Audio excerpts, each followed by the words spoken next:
This version of It's Eric Nagel has been modified from its original broadcast. Content has been edited to fit this platform. Believe none of what you hear and half of what you see. It's Eric Nagel. And it starts now. Ladies and gentlemen of the universe, the next voice you hear, it's Eric Nagel. And thank you, Scott Shannon. Hello, everybody. Welcome to the program. I am Eric Nagel. Over there, joining me each and every week from the frozen tundra known as Arizona and the land of technical issues. Say hello to Jordan. Hey, everybody. If you're listening to the program on the iHeartRadio app, thank you very much for doing so. If you're listening to us at another time that's more convenient for you to do so, Apple, Spotify, things of that nature, do us a kindness, go over there, leave us a positive review. It does help out the program. If you'd like to join us live each and every week as we do said program, you can head over to our live rooms on Twitch and on YouTube, all under It's Eric Nagel. And if you can't do any of that stuff and you just want to watch the video of the episode whenever you want to watch it, well, who am I to tell you different? Go over to our YouTube channel, and the produced videos are there for your enjoyment. Another show of technical issues, and are we blaming StreamYard again for this? I don't know. I updated my computer before we started kind of prepping for the show tonight. It might be that I updated firmware, so of course when you do that, everything else starts to go to crap. So maybe it was a combination of that. I would like to not blame StreamYards because of the retribution that happened last week when we talked about them. So why? What happened last time? Well, we started talking about StreamYards, and Eric got a... That's what happened. That's exactly what happened there. See, StreamYards is always listening. You can't bring them up. It's like 1985. Big Brother. They're doing what the government's doing now. Big StreamYard is watching us. So yeah. So everything's working. Everything seems to be doing all right. So I think we're good. All right. You sure? Do you need a moment to yourself? Do you want to go walk outside, catch your breath a little bit? No, I'm good. All right. I am Fantastic. good. I got my giant thing of water like you. I've been trying to drink more water. And yeah, I think we're ready to go. Fantastic. Just going. All right. I told you yesterday I'm bringing my 30% of energy tonight, so we're good. I know, because somebody went to a concert on a school night when I told them not to go out on a school night, and you insisted that you had to go. Who'd you go see? Green Day. I saw Green Day and Smashing Pumpkins. Green Day, Smashing Pumpkins. Who was the opener? The Linda Lindas and Rancid. I kept thinking the Donnas, but I don't know why. But the Lindas. I honestly kept thinking the same thing too. I'm like, oh, no, it's not the Donnas. The Donnas. Because I was also thinking the Veronicas is another band, I think. And I'm just like, yeah, it's not any of those. It was the Linda Lindas. However, I couldn't tell you how they were. Traffic and the fact that they decided on a weeknight to start the concert at 5. You always miss the opening act and part of the first act that goes up there after them there. 5:30 on a weeknight in the middle of Phoenix is when they wanted to start this concert in the baseball stadium, in literally the heart of Phoenix. Stop going to concerts. I've told everyone on this show for a decade, stop going to concerts, stop going to sporting events. It's not worth the money and the time for it. Now, you think it is. Oh, I had a great time at that concert, but you didn't. You think you did, but you didn't. You didn't. I did. And I'm going to have to say, this is one of the better concerts that I've been to. Like, the energy was up. The band sounded great. I'm sure Green Day puts on a fantastic show. They really do.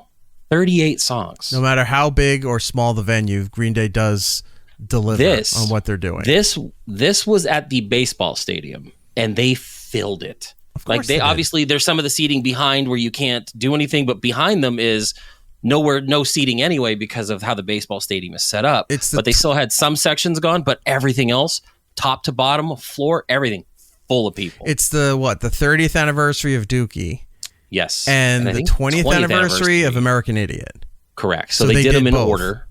Yeah, so they did a few of the newer songs at first just to open up the show, and then they went right into Dookie nonstop. Like, there was no banter in between songs. It was like, hey, guess what? We're Green Day. And then boom, just constant. And for 2.5 hours, it was just back to back to back to back to back. And I think they ended up doing like 38 songs. It was ridiculous. And I don't know how they keep the energy up. They were just going all over. It was a very entertaining show though. Like they put on a great show. Was it worth it? Yeah, it was worth it. I had a great time. This wasn't one of the concerts that You had tickets originally to go with other people that are not happening anymore now. Oh, it was. Oh, it was. So I bought new tickets. Did other people go to that show as well? Wouldn't know. Okay. I have no idea. At some point, we're going to have to talk about that, but we have so much other shit to get done that we're not going to jump into that right now because that's going to take some time. Good call. I do want to point this out, and then I'll get into everything else that we're doing on the program today. So The Economist, you familiar with that publication? So they put out this article last month, and I've been meaning to bring it up, and I keep forgetting, but now we can tie it in here. Perfect timing. They agree with me with what's been going on with concerts and festivals. So from Coachella to Burning Man, festivals are having a terrible year. Tickets are no longer selling out at Burning Man. Burning Man was last month, so I know this is old news. But they're no longer selling out at Burning Man, an annual week-long festival in the Nevada desert. Normally, people are scrambling to buy tickets. They're buying them on the secondary legal market and then the third illegal market or eBay or something like that to go to these. Was Burning Man really last month? Yeah, it was last month. And because remember last year they got rained out and people were flooded. We heard nothing about this year. We're getting to it because a lot of people didn't go.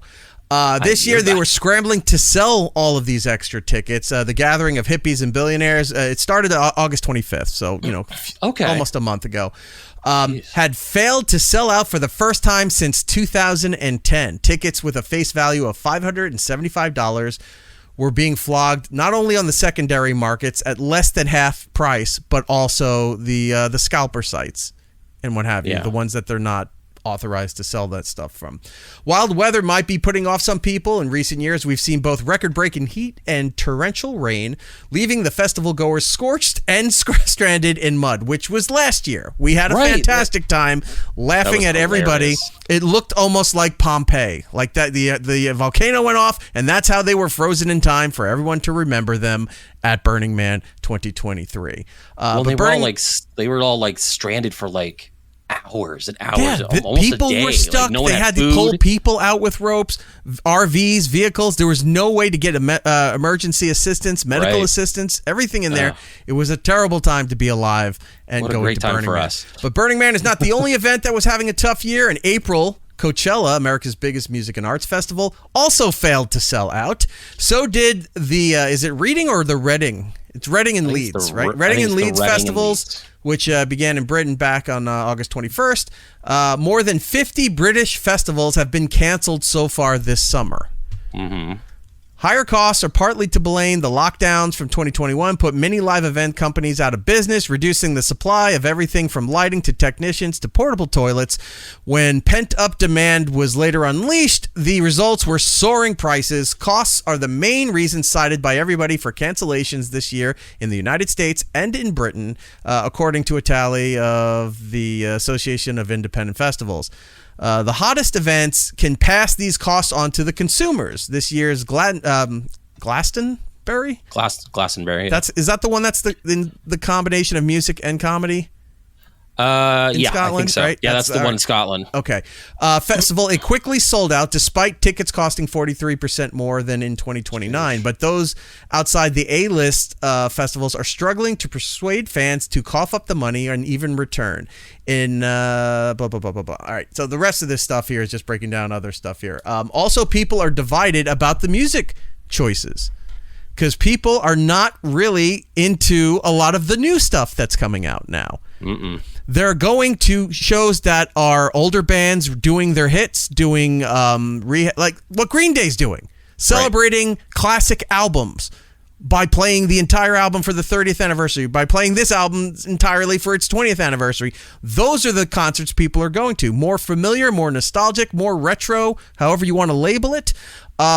Listeners divide into tribes from K-pop to hip-hop. It becomes harder to organize festivals with broader appeal.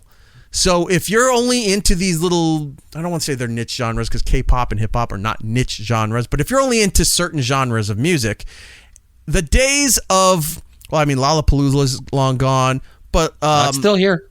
They do it in Chicago, and it's still around. They're still doing it as a one-off kind of thing or a full tour? I think it's a one-off. Like it's not a tour. It's just like literally in Chicago. Okay, a one-off is fine. That's fine. But like Coachella, you go and you watch it on YouTube because they live stream it, or you can pay the extra and you get the concert, which I've always been a big proponent for concerts on demand. If I didn't want to go, I'll spend $60, $100 to watch the concert at home on my own time, my own dime, then try to travel out there and make my way into that mess to see a band that I like. But Coachella, we've goofed on for years about it is too big. There's too much going on. We always get the reports about what was going on in the where the water area is. They always run out. The medical tent always has problems. And then it's like, all right, cool, you're seeing Beyonce, but then you're seeing Shakira, then you're seeing, Pitbull comes in, and that's great. But when you have the A-listers, and then you mix a lot of the other genres of music, people aren't going to be there for Morgan Wallen. Why did I say his name backwards? Morgan Wallen, Mike and Molly. That was a TV show, right? That is a TV show. Right, okay. Threw me there for a second. It's filmed live in front of all of Coachella. But you see what I'm saying? The days of having a monster lineup of different genres doesn't seem to be working anymore as far as selling these things. Yeah. So having these more narrow positioned music events, not even festivals, it's events. I think that this would be a great time for Warped Tour to come back, because you had a lot of bands, but it was two genres that went together that everybody liked, ska and punk, and people went there, and they still would go there I don't know if it's still around, but here I'm gonna stop you for a second. So here's what I've been hearing. When We Were Young, for the last 2 years, has sold pretty well. This year they can't even sell out the first weekend. They've failed to sell out. Like, who are the major names? Fall Out Boy, Code and Cambria is on there. I'm trying to think some of the other bigger bands. The thing is that this year they changed the format where they're doing the thing where everyone plays one album. So you've got Code and Cambria doing one album. Fall Out Boy is probably going to do one album. My Chemical Romance is going to do one album. So these bands are sticking to the one album trick this year, and it failed to sell out their second show on a Sunday. Whereas before, when they sell out the weekend, they add another weekend. They haven't done it this year. What if they actually add the weekend? He might bring some bodies into the place. Finally. Even though I can't stand him, but go ahead. But they're talking, and a lot of people are saying this is going to be the last year for it. Because they can't sell it out, they're going to be done. On the heels of that, there's rumors that the Warped Tour is making a return. However, here's the real catch about it is Live Nation's going to put it on, which means it's going to be expensive. There's the death knell on that stuff. Live Nation's good for bigger acts and bigger, more complex tours. They're not great for smaller shows and bands that are filling music halls and I don't want to say clubs, but amphitheaters. That's what it is. It's clubs, amphitheaters, stuff like that. They're not doing stadium tours. Ticketmaster, unfortunately, has their hands in everything. You don't need Live Nation on top of something like that. Logistics wise, maybe, but then they pass every expense on to people buying the tickets. And Warped Tour was younger kids, high school kids, college kids, maybe young adults going to those tours. 20, 30 who don't have a lot of the money to spend on this stuff.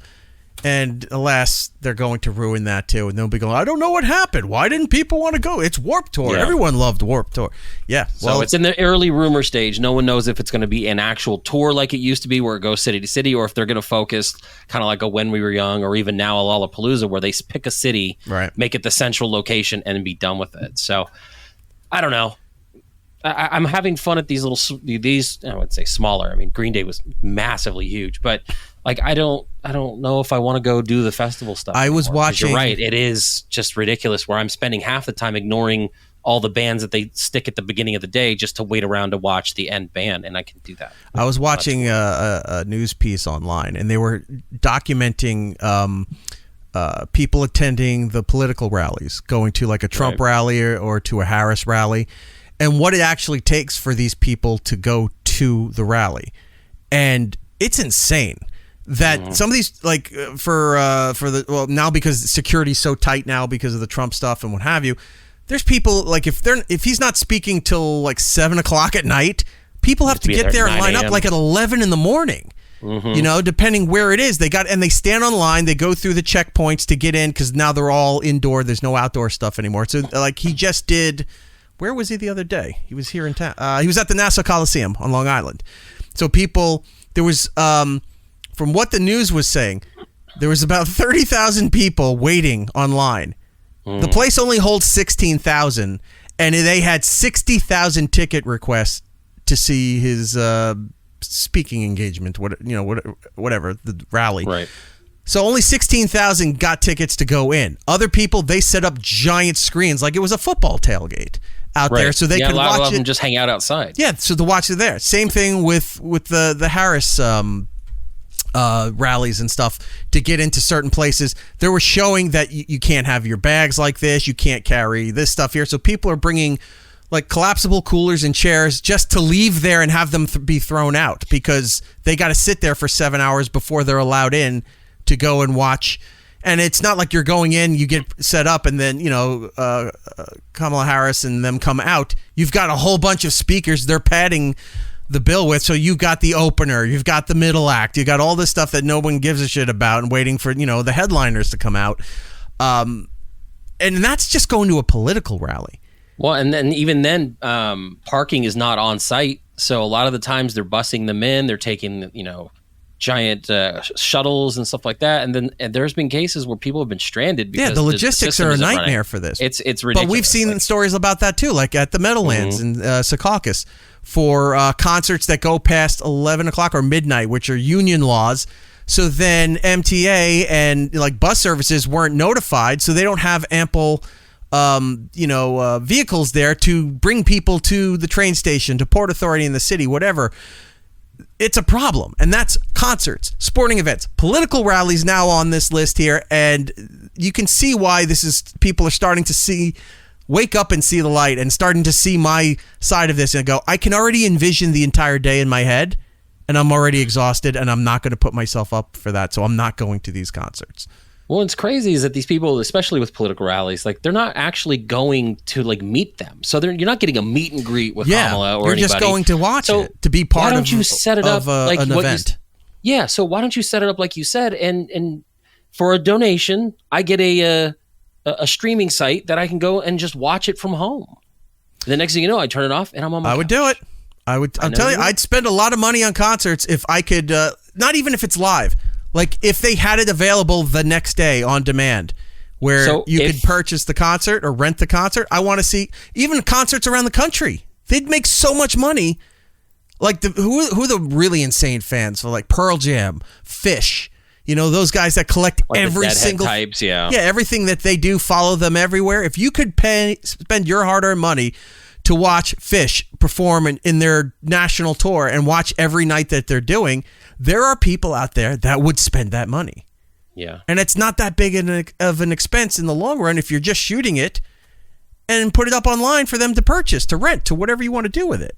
Look, you send me the super chats that we've been talking about, and I will literally I have no idea what you're talking about. I will stream the next concert I go to just right to our Discord, and you can just watch it from How about we just set you up here and people can super chat you while you're illegally streaming the concert?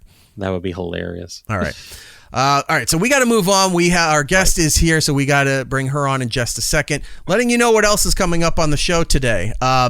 Coming up in a second is our pal Cooper Lawrence. She's going to come on here and she's going to talk about all things Diddy, because a lot has happened in this week that I'm still trying to process and break down. I know you had questions too, so she's on top of that stuff. We'll talk to her in just a moment.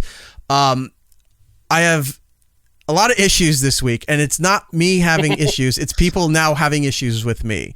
So later we're going to have to address TMZ has an issue with me, and they reached out to me today. So I have those. I have that DM that they sent me. So we'll talk about that.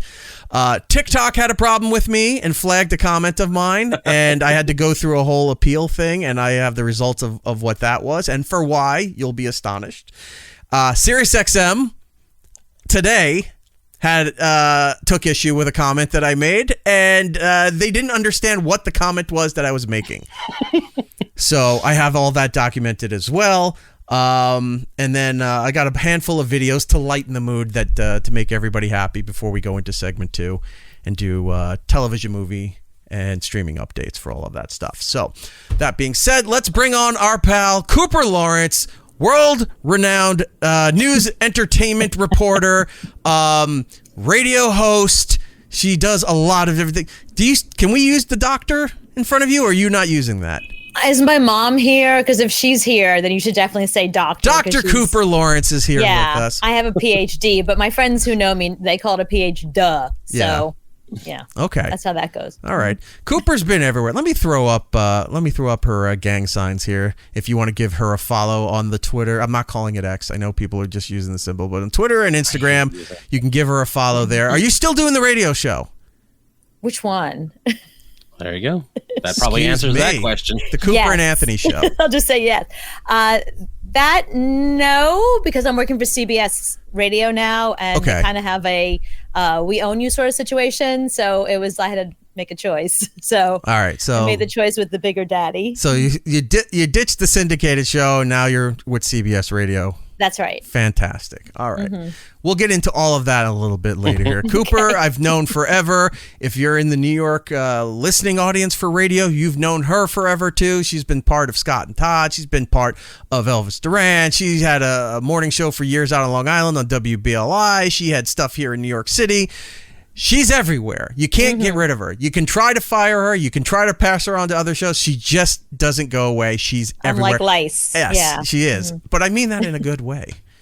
How have you been? I'm great. I'm really good. I feel really overwhelmed because this week I figured, I'm just going to cover the Rupert Murdoch stuff. And that's not so hard. It's one case and so easy. Right. And then the Diddy thing came down, and that's literally like, I'm sleeping, eating, drinking, everything Diddy right now. I'm up to here with fucking Diddy. We don't usually. But I'm here to answer your questions because I know more than I should know. But yeah, we don't usually get too much into like the mainstream celebrity stuff, but this is insane. It's delicious. This is hitting all the genres, checking all the boxes, if you will, for. Everybody is focusing on this and trying to make heads and tails of like, wait, what was going on? What did they do? What did they find? Baby oil, 1,000 bottles. Wait, what? Oh, what? Yeah. Oh, you got 1,000? I think the last count I saw was in the 900. Yeah, so it's a few. Maybe some of the agents took some home. You know, things leave the crime scene mysteriously. You don't know what happens to them all. Kids could use this on the slip and slide. All right, so start from the beginning. What happened with Sean Diddy Combs, Puff Daddy, however you know him? So last year, when his ex-girlfriend Cassie Ventura first came forward and said, hey, he's a fuckhead and he did all these terrible things to me, and they said, yeah, that's really awful. She's like, no, wait, I have video. And she showed the video of him literally dragging her through the hallway and throwing glass bottles at her, and it was very abusive, and we all saw it. He very quickly said, okay, uncle, how much money do you want? I want to make this go away. Because what happens in a court case is if you come after somebody and you say, no, I'm innocent, then you got to go to court, and then discovery happens. Right. And he didn't want discovery to happen because look at all the stuff that we now know. He didn't want this coming out last year. So he figured if he settles with her, that's it, I'm done. Isn't discovery usually, I mean, I know a little bit about it, but isn't it just like revealing, like opening your books, like revealing where the money is and where it's going? Or is it more than that? It's everything. It's full open everything. Kimono. Yeah. If she's accusing him of all this list of things, then he has to show in court. Her lawyer has the right to look at everything that supports their claims and their allegations. So he didn't want that. So he was like, well, I'll settle. And then she said, you know what? I don't want to see you in court. I don't want to relive this in court. I don't want to tell this story again. So let's just settle for an undisclosed amount, which the rumor has it is $100 million. And that way she can go bye-bye. And he figured that was that. But there's a special, I don't know what they call themselves, but it's like it's in New York City. It's in the Southern District, and Swifties. Sorry, are they called Swifties? No. Oh, okay. Can you imagine? No, it's part of the FBI, and they are the ones that all they do are sex trafficking and RICO cases. That's all they do. So when this Diddy case came to them, they were like, "This sounds like it's right up our alley." So they went through everything of his. Let me ask you something real quick then. Mm-hmm. We saw the video. The video eventually got leaked, and we saw the video in the hotel, the surveillance cameras of him brutalizing her, dragging her down the hallway. If he settled, right, then what led them to getting the warrant or whatever to raid his homes? Like, where does that connection happen? Yeah. It's the 50 other victims who've come forward. Gotcha. Okay. Yeah. They've come forward and they've basically said, "Oh, that's great that he settled with her, but what about me?" And so this special prosecutor, I guess I'll call them for lack of a better term, this group, they sat down with all of these victims, alleged victims, I think I have to say, all these alleged victims, and they started seeing the same story over and over and over with people that didn't know each other. And they thought, it's not just 2 or 3 people. This is 50. And now we have dozens of witnesses. And they thought, okay, well, now we have to corroborate this stuff. So then they raided his house and they found all the videos of these people who were like, this happened to me on this date.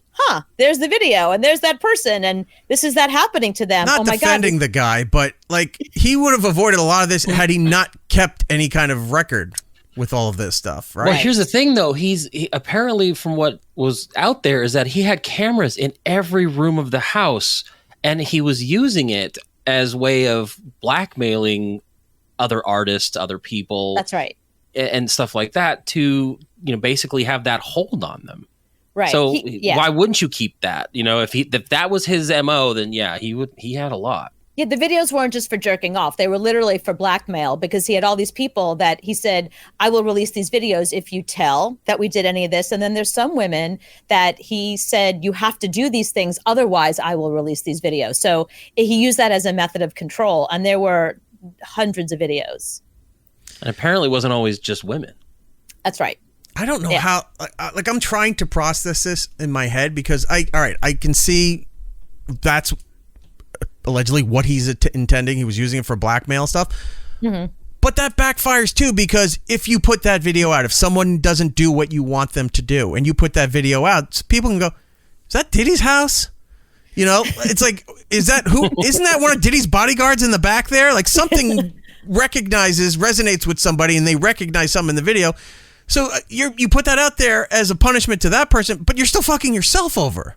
I know. And the stupid thing is there were hundreds of people at these parties. Yeah. So it's like, no one's blackmailing me, but I'm here at this party. So I can take video of my own and take photos and I can tell all the stories I want. I didn't sign an NDA.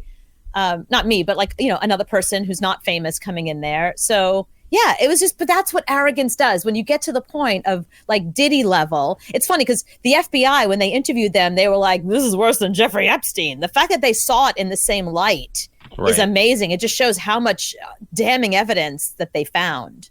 Wow. So they raid his houses. They got those hard drives and all those videos and what have you. Is it just the way the court system is? It took that long between that raid, analyzing the evidence that they had in order to get it to this stage where they had a warrant and then they just went and picked them up?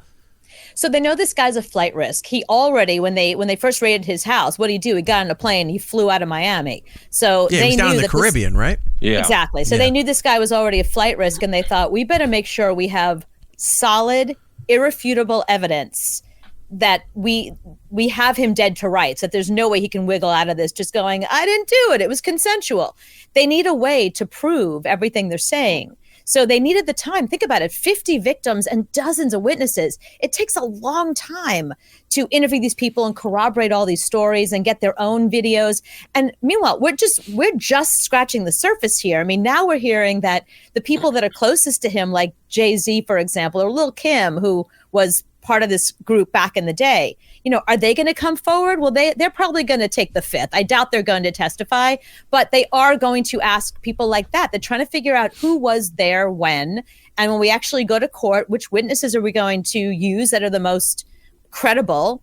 So it takes a long time to put a case together like this against somebody as powerful as him. Right. Remember, they denied bail, and he said, no, I'll give you $50 million. I'll give you $50 million. Like it's in his pocket. Like here's $50 million. Like it's no big deal to him. Yeah. He's looking at his couch. Exactly. Right. Like, oh, there it is. He had one of those old briefcases. He just puts up on the bench and goes, how much? He's just divvying it out. So, all right. So they pick him up. They're going through new stuff now. Do they seize his assets? Like who controls his companies and everything else while he's in there? Or does that go to like his kids or the company's self-run? So far, they've probably seized his bank accounts because they don't want him to have access to any money. It's another reason why they denied bail. If you look at the indictment, which is available, you can Google it right now and read it. It's like 15 pages. You could see they check flight risk and they check danger to society. So those are things that they automatically usually just freeze your bank account so you don't have any access to money to bribe somebody or pay anyone off. Yeah, he's in prison, but he's got that woman who's kind of like his, I'm going to say Ghislaine. I know that's not how you pronounce it, but I call her this is right. Yeah. So he has his own Ghislaine Maxwell. This woman, Christina Corin, something like that. They call her KK. She's his person. So she has access to all that stuff. So she could start paying off witnesses. So they have to shut that money down immediately to make sure that she doesn't have access and no one in his immediate group has access to that money to use for bribery. This is the way this is looking. I mean, it's easy to say, oh, this is like Epstein level, conspiracy or organization, whatever you want to call it. But now that we're at this point, he's not going to be let out. And if I thought I heard right on the news today, that he probably will be in jail till next year before it even gets to his sentencing or something like that. That's right, yeah. So he's going to be spending a lot of time in jail before he goes to even start this whole process of the case against him. So he's never going to be out at all until the court case, unless he's found innocent. He's already where he's going to be, it seems, for the rest of his life. Well, I don't think innocent. He could be found not guilty, but it doesn't look like that's going to happen. I mean, it's not likely. This is one of these teams that you don't want them coming after you. I mean, they're the federal government and they're really good at their job. So if you're in their crosshairs, you're fucked. You are. And remember, this whole thing, each and every indictment, each and every one of these charges, this could put him in prison for the rest of his life. Right. Well, it's like you said, I mean, if they've got this much evidence and they've just now did the indictment, they've got evidence. Like they're not just going in hoping that they'll make it work. Like they have stuff. They're not he's not getting out. I was seeing ridiculous stuff on the local news feeds around here, like because he's being held at the same prison in Brooklyn right now that they held R. Kelly for his trial, that they held, I think Epstein was there at one point. Yeah. Like all these infamous cases we've had in the most recent years, they've all spent time at that place there. There's people outside with signs. They're turning it into a whole, fucking circus and all of this. It's going to be interesting because the sentencing's not till next year. So it's going to be an enormous amount of time till we get there. It's going to be interesting to see where the dominoes are falling on their own, involving everyone around him. Who's going to disappear? Who's going to disappear? Could be either they fly out or they're just gone. Nobody knows where they last existed. They're not here anymore. Right. Then who's going to start offering up plea deals out of nowhere? Who's going to start offering up information out of nowhere because they can see where this is going, where they're tied to? Who's going to talk? And then what does that do to Bad Boy, his label that owned all these artists and all this publishing and everything there? That thing's going to have to get, it's not a public company, I don't think. So that's going to have to get divvied up. Well, or to get purchased by a larger company. I mean, it's vulnerable right now. That's the whole thing. So a larger company could come swoop in and this would be a really good time to buy it. Yeah. Man, the raids in the house. The things that everybody was quick to point out was 1,000 bottles of lube. Right. And what did you just hear today, Jordan? And I hate that I had to do a search for this because this is definitely going to ruin my search history. Over 500 dildos in his house. I don't know if it's true. I'm trying to find it. I really wish I wasn't, but they're saying that they've got video with like Meek Mill. It just looks super awkward. Yeah, that came out too with audio allegedly from somebody that was former security or something for Puff Daddy, was saying that this audio here is him and Meek Mill's behind closed doors. But we had this happen last year too. Remember, there was some audio or something that got leaked out saying it was Will Smith and somebody. And then you start realizing, this seems to be kind of a thing that the hip hop and the black community's doing, that they're all taping each other and just sitting on it on their phones. Like other people tape stuff, live stream it, get it out right away for instant whatever. But a lot of the hip-hop community seems to have a lot more knowledge than what's going on to the public, and then these videos mysteriously start surfacing. Right. Well, the funny thing is before I think the raids even happened, Cat Williams was on Shannon Sharp's show, and he was talking about all these things.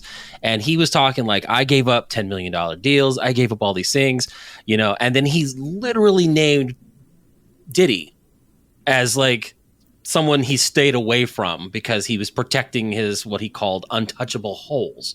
And I'm sitting there going, okay, I swear it was a quote. And then all this stuff's happening. I was like, as crazy as Cat Williams sounds sometimes, there's been a lot of truth to his Shannon Sharp interview where he was drinking and just letting everything out. And I'm just like, what else does this guy know? We got to get Cat Williams on. Because it's just, the story keeps just getting weirder and weirder every day since it happened. And the story really hasn't come out fully yet. I mean, there's still more people that are going to be coming forward and more video that's good. This is just the beginning of it. Remember, you were saying like what happens, in a year from now. Well, that's why they have 50 victims and dozens of witnesses. Because if they lose a few, they still have 40 victims and half a dozen witnesses. Enough to hold them accountable. Right. And probably more by then. I mean, that's the whole thing. This is what they have so far. So they're still digging into this. And, we don't know, maybe Cat Williams was there for some of the parties and has some dish and has something to say and will testify, is willing to testify. So I'm wondering also, because I'm not rooting for the downfall of things, but from the entertainment aspect, it's interesting that let's see where we get up to the sentencing and then the actual trial is going on, what this does to the hip hop community in general.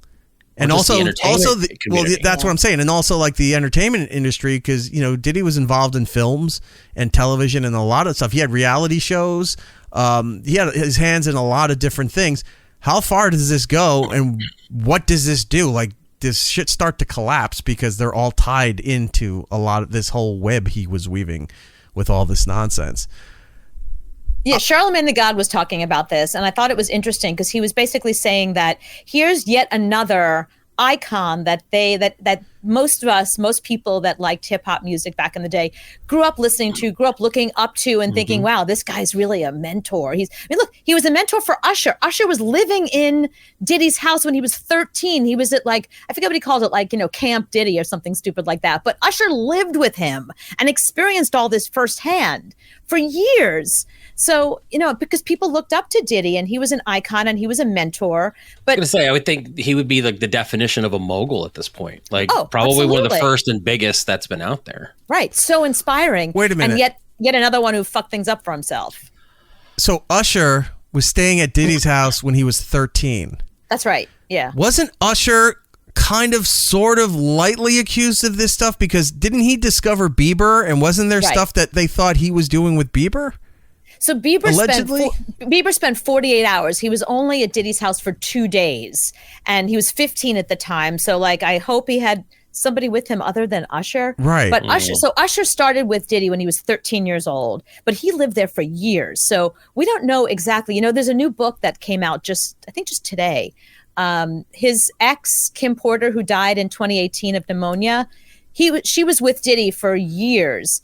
She had been writing about this for a long time. So her friends have all her writings and they published it as a book. And in the book, she accuses Diddy of having sex with a teenage pop star at his house, and she witnessed it. She doesn't say, they don't say who in the book, but they imply that they said it's somebody super famous. It's a household name.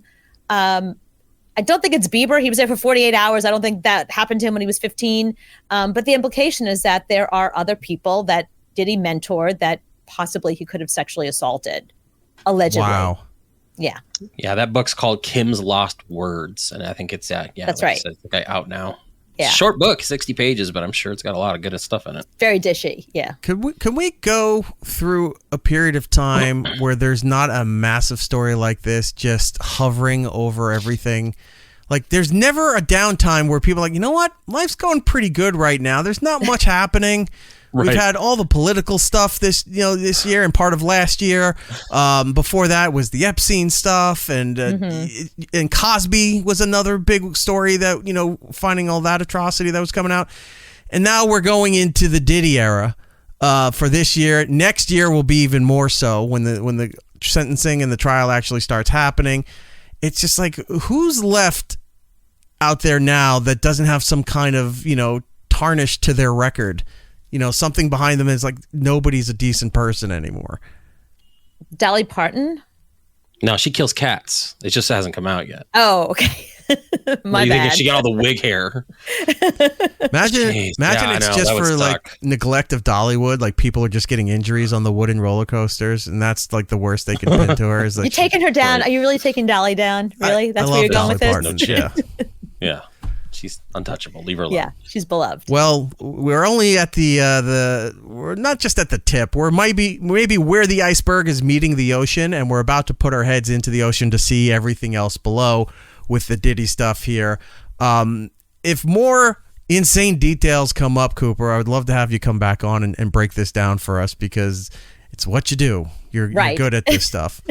And that the shitstorm is just about to hit. So I know. It's going to be fantastic. We're not even there yet. I know. Horrible for the victims involved. Yes, I'm saying that. Right. But as the viewer, for an entertainment-seeking person, this is like, I can't wait for the serial type podcast to come out on this. I can't wait for the Netflix series. No, they're already working on it. Oh, they are. So you know the people that did Quiet on Set. Oh, the Nickelodeon where they took down Dan Schneider, at Nickelodeon. They are already working on the Diddy story. Okay, there we go. So we're waiting for that to come out. Is still going to be mad about it. Yeah. We're waiting for the Netflix true crime series. Then there'll be the movie for it, and this is going to be bringing in entertainment for the years on coming. What else are you doing, Coop? So you're at CBS Radio now. You're just doing entertainment reporting?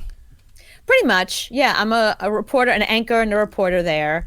And I work for an Australian television station. I wanted to get to that too. That's like their version of the Today Show, right? Yeah.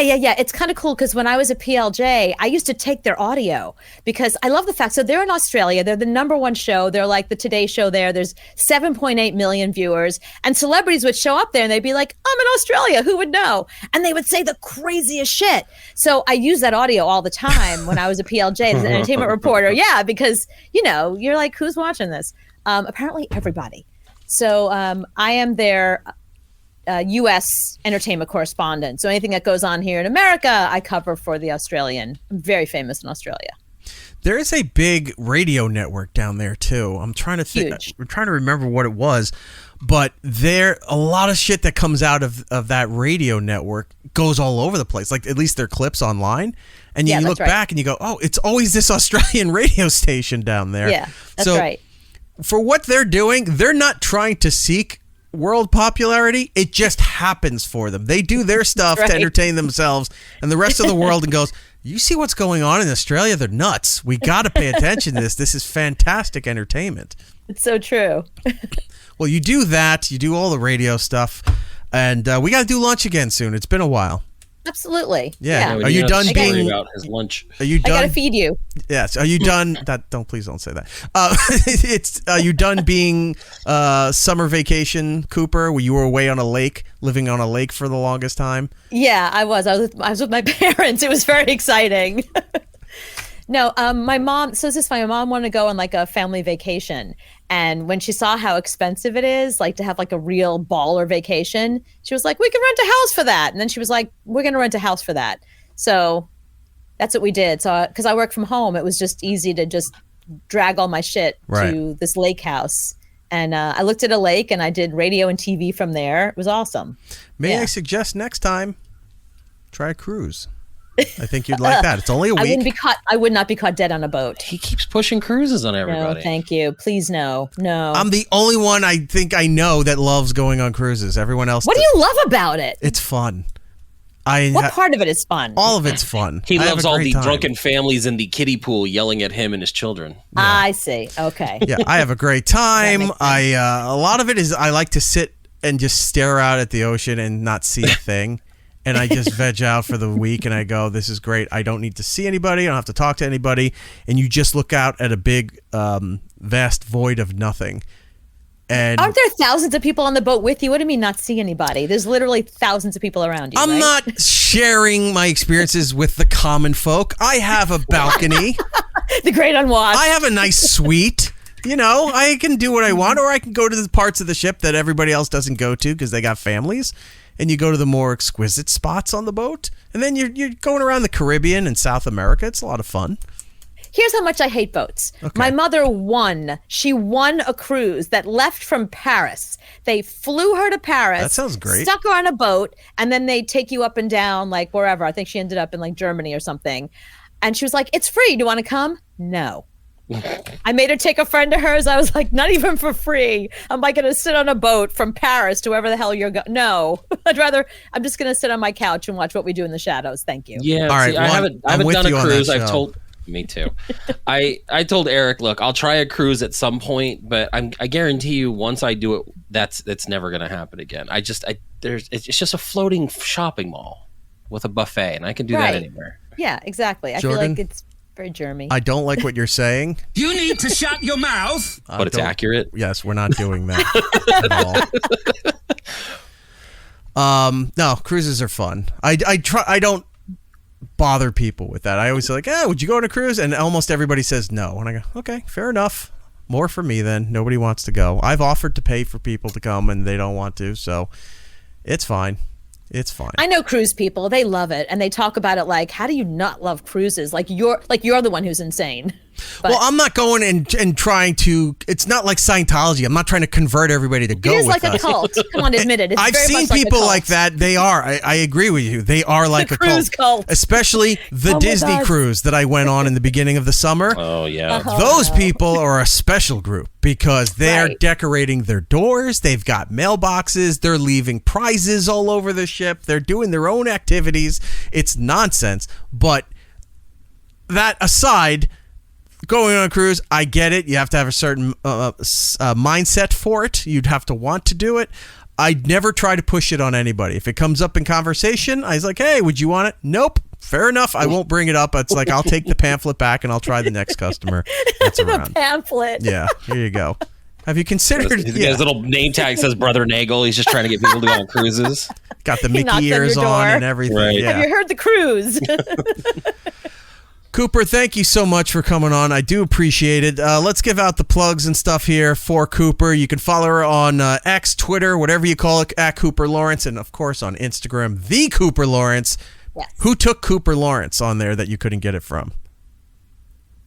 I don't think I think I went with the Cooper Lawrence right from the start. Oh, okay. Yeah, I just liked it. Okay. Usually when it's the real I am, something like that, it's because somebody else has their common name and already took it. So you got to, put a qualifier on it, if you will, in order to make it yours. But it may still be available for all I know. But to willingly go and just say, I'm going to just go and do an offshoot of my name, that's unique. I've not heard that before. So, well, I wanted to distinguish between Cooper Lawrence on X or Twitter and the Cooper Lawrence on Instagram because I'm too stupid to have the same name on both accounts. Remember, PH duh. We started with that. Cooper Lawrence on Twitter is insane. She can go kick rocks. But the Cooper Lawrence on Instagram, that's the person you need to follow. That's the person you need to follow. And then your mom's going, honey, it's the same person. It's you. What are you doing? I don't know, Mom. Now her mom's mad that she's not using doctor in front of her. I know. Tag. I worked all that. I worked all those years and spent all that money for a PhD. All that money. Yes, follow her, Dr. The Cooper Lawrence. Dr. Cooper Lawrence, yeah. With the in front of it, too. So. But Dr. not the doctor. Yeah. Dr. The Cooper Lawrence. Dr. The Cooper Lawrence. I would feel better about my general practitioner if you walked in and on the thing on the door it said Dr. The Cooper Lawrence. I go, all right, there's something to this. I think I think my insurance is finally matching my level of care that I need. So this is fantastic. I'm gonna get cured in like minutes. This is awesome. Right. It's gonna be great. And she gives me a lollipop when I leave. It's fantastic. You can't get better than this. That's right. Cooper, enjoy the rest of your evening. Thank you so much for Thank you for having on. me. I appreciate it, guys. Thank you. Take care, on. Bye. Oh, didn't mean to cut her off. Sorry. You're out. It's like, beat it. Out. What is she, a host on this show? Yeah. Well, anyway. Yeah, so a lot of Diddy stuff happening, and we'll keep an eye on that. Usually, I don't care about the big courtroom dramas and these things like the Epstein thing. I was still late to that party as well because I would always hear about stuff when he died in the prison, and then the big thing was he natural causes, yes. And then Epstein didn't kill himself. That's when I kind of was starting to pay attention. I'm like, why does everyone care? Like, if the guy was a piece of shit, why is everyone caring that he's dead? And then reading up on it and seeing, like, oh, this was a bigger thing than I realized it was. Like, I wasn't paying attention to it. Then, you know, the Cosby thing came around, and I was paying attention to that to a little bit. This caught me. Right after the raid was one thing, but then this raid here is when they were leading with 1,000 bottles of lube, and what was the other thing that they had? I forgot what it was. 1,000 bottles of lube. Just all the tapes, and then they were talking about how he had cameras in every room, and just the more you dig into it, like this, the onion you're peeling back just has way more to it. And you keep saying that he's going to get sentenced. No, next year is most likely when court stuff is going to. I think this is going to drag on. It said his sentencing was next year. He hasn't gone to trial. What sentencing? Wait, he hasn't been tried am I for saying anything. it wrong? No. Like the indictments are here, but you have to go to trial. What is it when you got to go to court and you face the charges? They tell you the charges that they have. That thing. All right. Am I saying it wrong? I am saying it wrong. Yeah, because sentencing means there was a penalty to something. Like you were charged, you were set guilty, and then there's sentencing. I said the wrong thing. You know what I'm talking about? It's just a procedural thing. He's got to appear in court. They read off the list of charges. It's like Harvey Weinstein's thing. He's got a whole new thing of charges and stuff that he has to redo him, but he's had medical issues. He had surgeries. He can't appear in court yet, but once he's cleared, he has to go stand in court because they're redoing his rape trial from that got overturned, and then he's got to go back to L.A. for imprisonment that he was already charged with. He's got to do like 16 years in L.A., but then he has more things that are coming up that he has to stand. Thank you, Tom. Arraignment.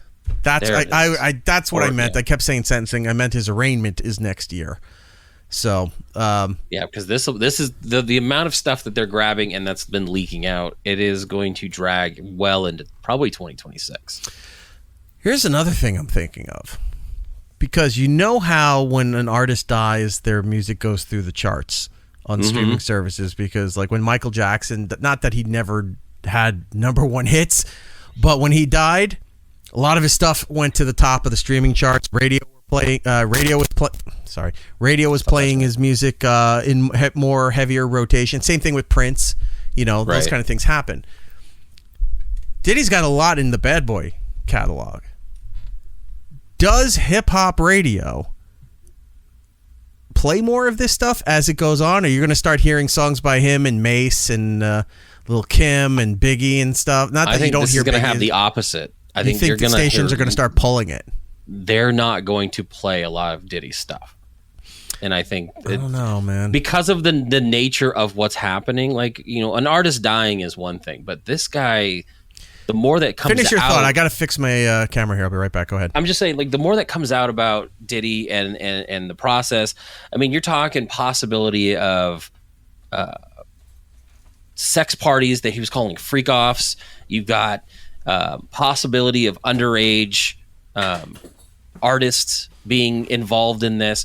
You're going to want to separate yourself. They're not going to be like, hey, well, to celebrate Diddy's, trial, we're going to play, this back catalog of Bad Boy artists. Like, this is completely different. Like, when Cosby was going through this stuff, you didn't see a lot of Cosby specials being thrown out there.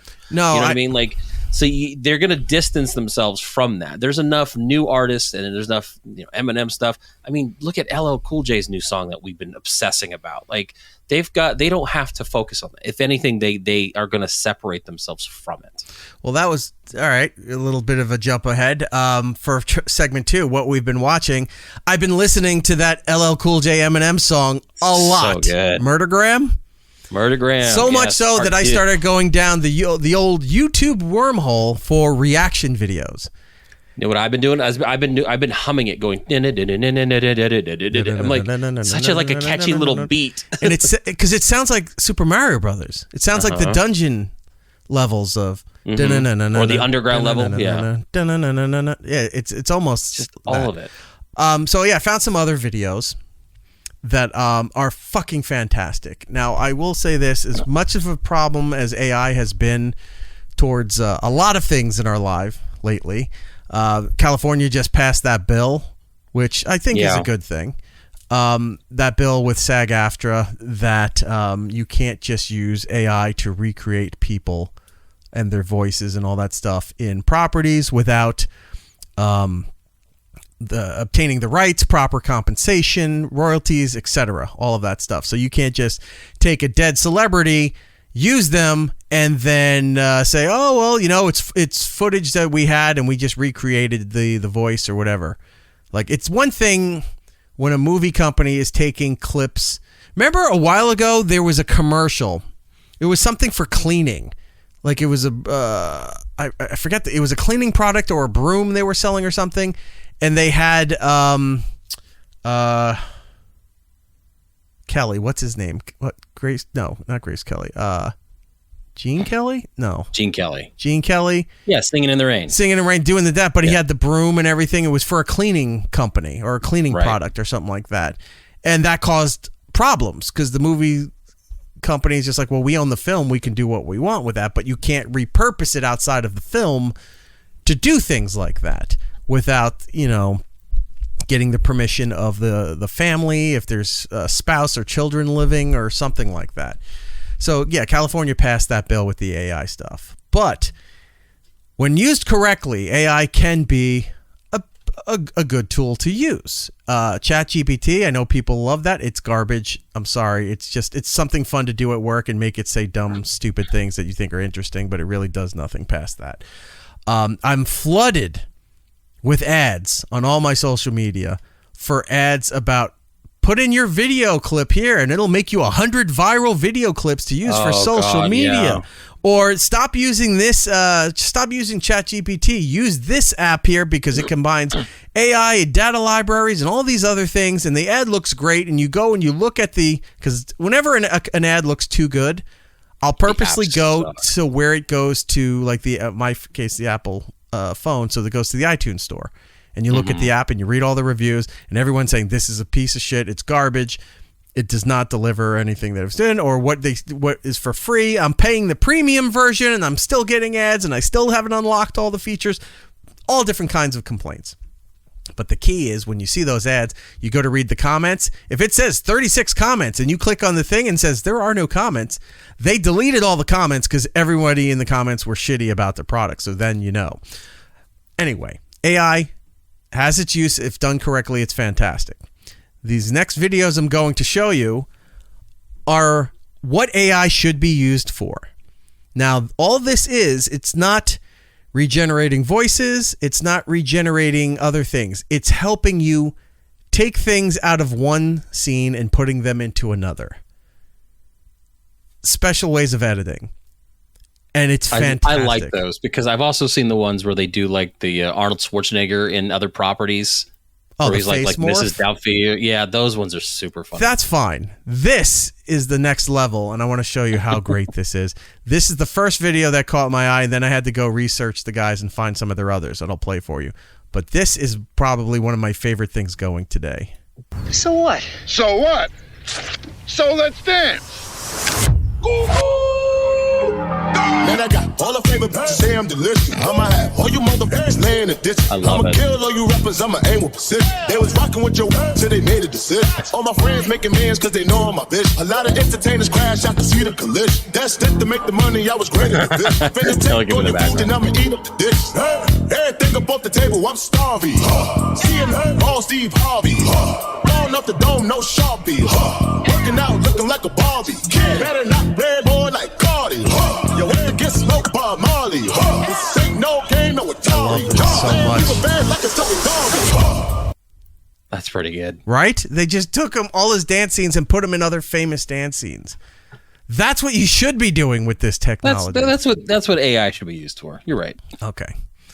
What else do we have here? Who you making mad, Eric?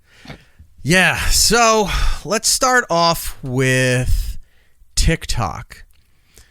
So yeah, because I don't know about this one. All right, so TikTok, a video showed up randomly. I still am having trouble because I don't use it that much, so it doesn't really have an algorithm for me, other than some people I follow. I am constantly getting notifications of people that I might know have joined in there. You should follow these people. And I just keep delete. Not the people, just the notifications. I'm not sitting on there like I am with Instagram, right? All right. So, that front page, when you open up, is just random shit. So it's not like I'm not looking at enough things in order for it to understand what I want to look at. So it just throws me anything that shows up for whatever reason, right? This video shows up, and a lot of the times too, they're not even current. They'll show me a video, and you look at the date, and you go, "This was like 3 months ago," and it shows you. So this video shows up, and I'm a bit disgusted with it, and I wrote a comment about said video. Right? That's where it all begins, when you commenting on things. Hollywood agent Rob Stark saying, "I'm excited for everyone's favorite segment. Eric throws a fit on the internet."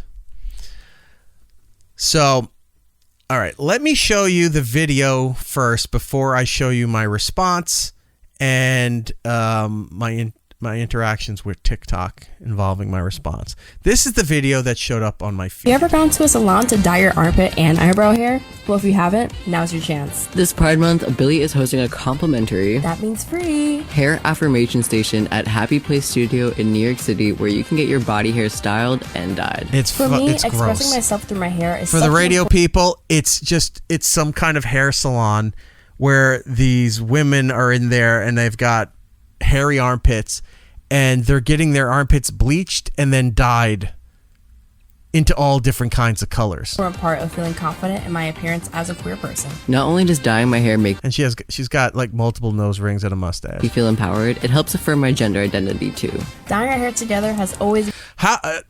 Here's a question. How does it empower and affirm their gender identity? How does it empower you having your armpit hair bleached weird colors? I don't know, man. Like, I'm for inclusion. I'm for everyone doing their own thing. But there's just at some point now you're just trying to draw attention to yourself.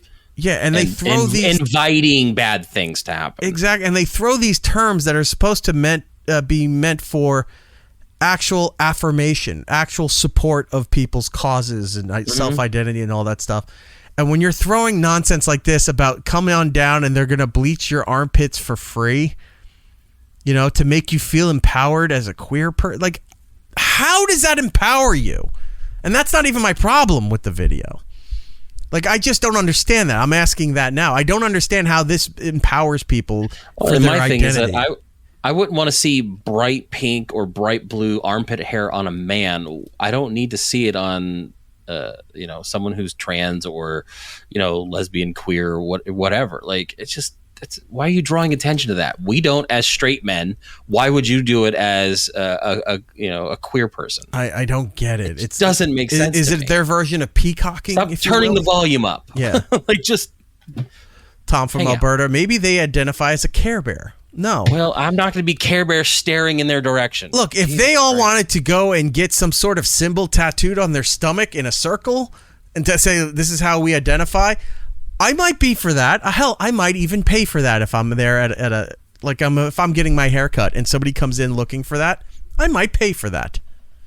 Just because, I was going to go to lunch, but no, this is worth it. I'd rather them go get that thing tattooed on their stomach. That gender affirming a tattoo for that young lady or gentleman over there. Yeah. I'm not assuming.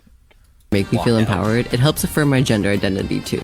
See, that's the part I don't get. Like, it's like, how it helps affirm our gender identity. These are the people that saying they don't have a gender identity. You know, that they're not this, they're not that. But I feel this. But then sometimes I feel the other way. And sometimes I feel... So you don't have one. You can't keep changing it. That explains the Oscar the Grouch eyebrows this woman is doing. It is. And the armpit to dyeing our hair together and she's got the shirt to match, too. It's always been a bonding experience. And having this opportunity at a salon... It's a bonding experience. Eric, how about you and I go get our hair done together? How about I never talk to you again? That's how friendships should work. Yeah, exactly. Home has just been how about I go and I delete every episode of our podcast and say that you made me do this? Really exciting and fun. The Hair Affirmation Station is open on June 26th and June 27th from 10 a.m. to 7 p.m. You can sign up for a complimentary... It's these girls who've had their work done and they're just posing with their arms up, at the link showing their different colors. Come get your pits dyed or glittered, NYC. Dyed and glittered! So now you're bedazzling your armpit hair. Right. My armpit hair says juicy. It's just been glittered.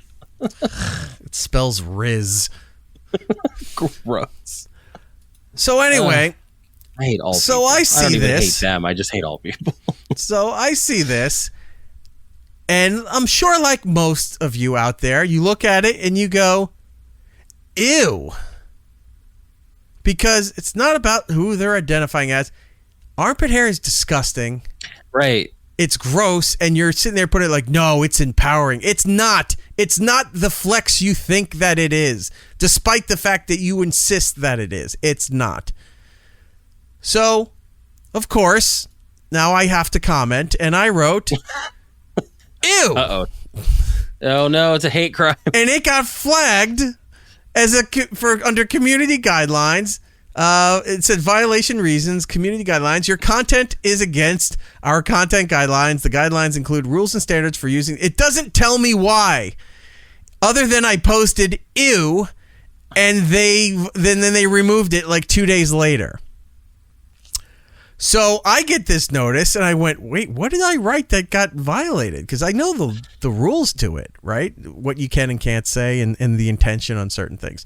Right. You're allowed to say something is disgusting. You're allowed to be grossed out by something, and you're allowed to say, ew. So now, although a normal person, I never quote myself, but that might be the show title. You're allowed to say ew. Now, a normal person would take that and be like, well, that's stupid, and then move about their day. Did you go further than this regarding this comment and this violation? Did you appeal it in any way? I went and appealed it. I said, this is nonsense. So nobody else would care as much I went as to you. appeal it, and to give TikTok credit, within 20 minutes, I got this notice. Content restored. Thank you for submitting your appeal. We have reviewed and restored your content. We apologize for any inconvenience that this may have caused. Thank you for being part of the TikTok community. So, now, was there a way to reply to that? Because your best reply would have just been ew. So, my comment is now married to that video, which I don't think was getting... it wasn't one of those videos, I think, that was circulating because it was trending. This was back in June too. So I know. No so I don't know why that came up, but it came up, and all I wrote was ew, and apparently that is a violation. Not anymore. Which was new you to me. Open up Nope, the I got it lifted. I'm gonna ew everything. I know. People putting parentheses J in front of it and go, that's not what I'm talking about. You're going down the wrong path here. You're ruining it for all of us.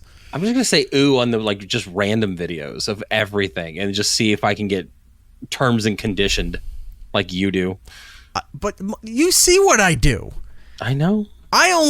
Usually I know better, but the only times I do is if it really outraged me, or if I was just kind of bored and I'm like, all right, let me just throw a wrench into the works and see if there's anything.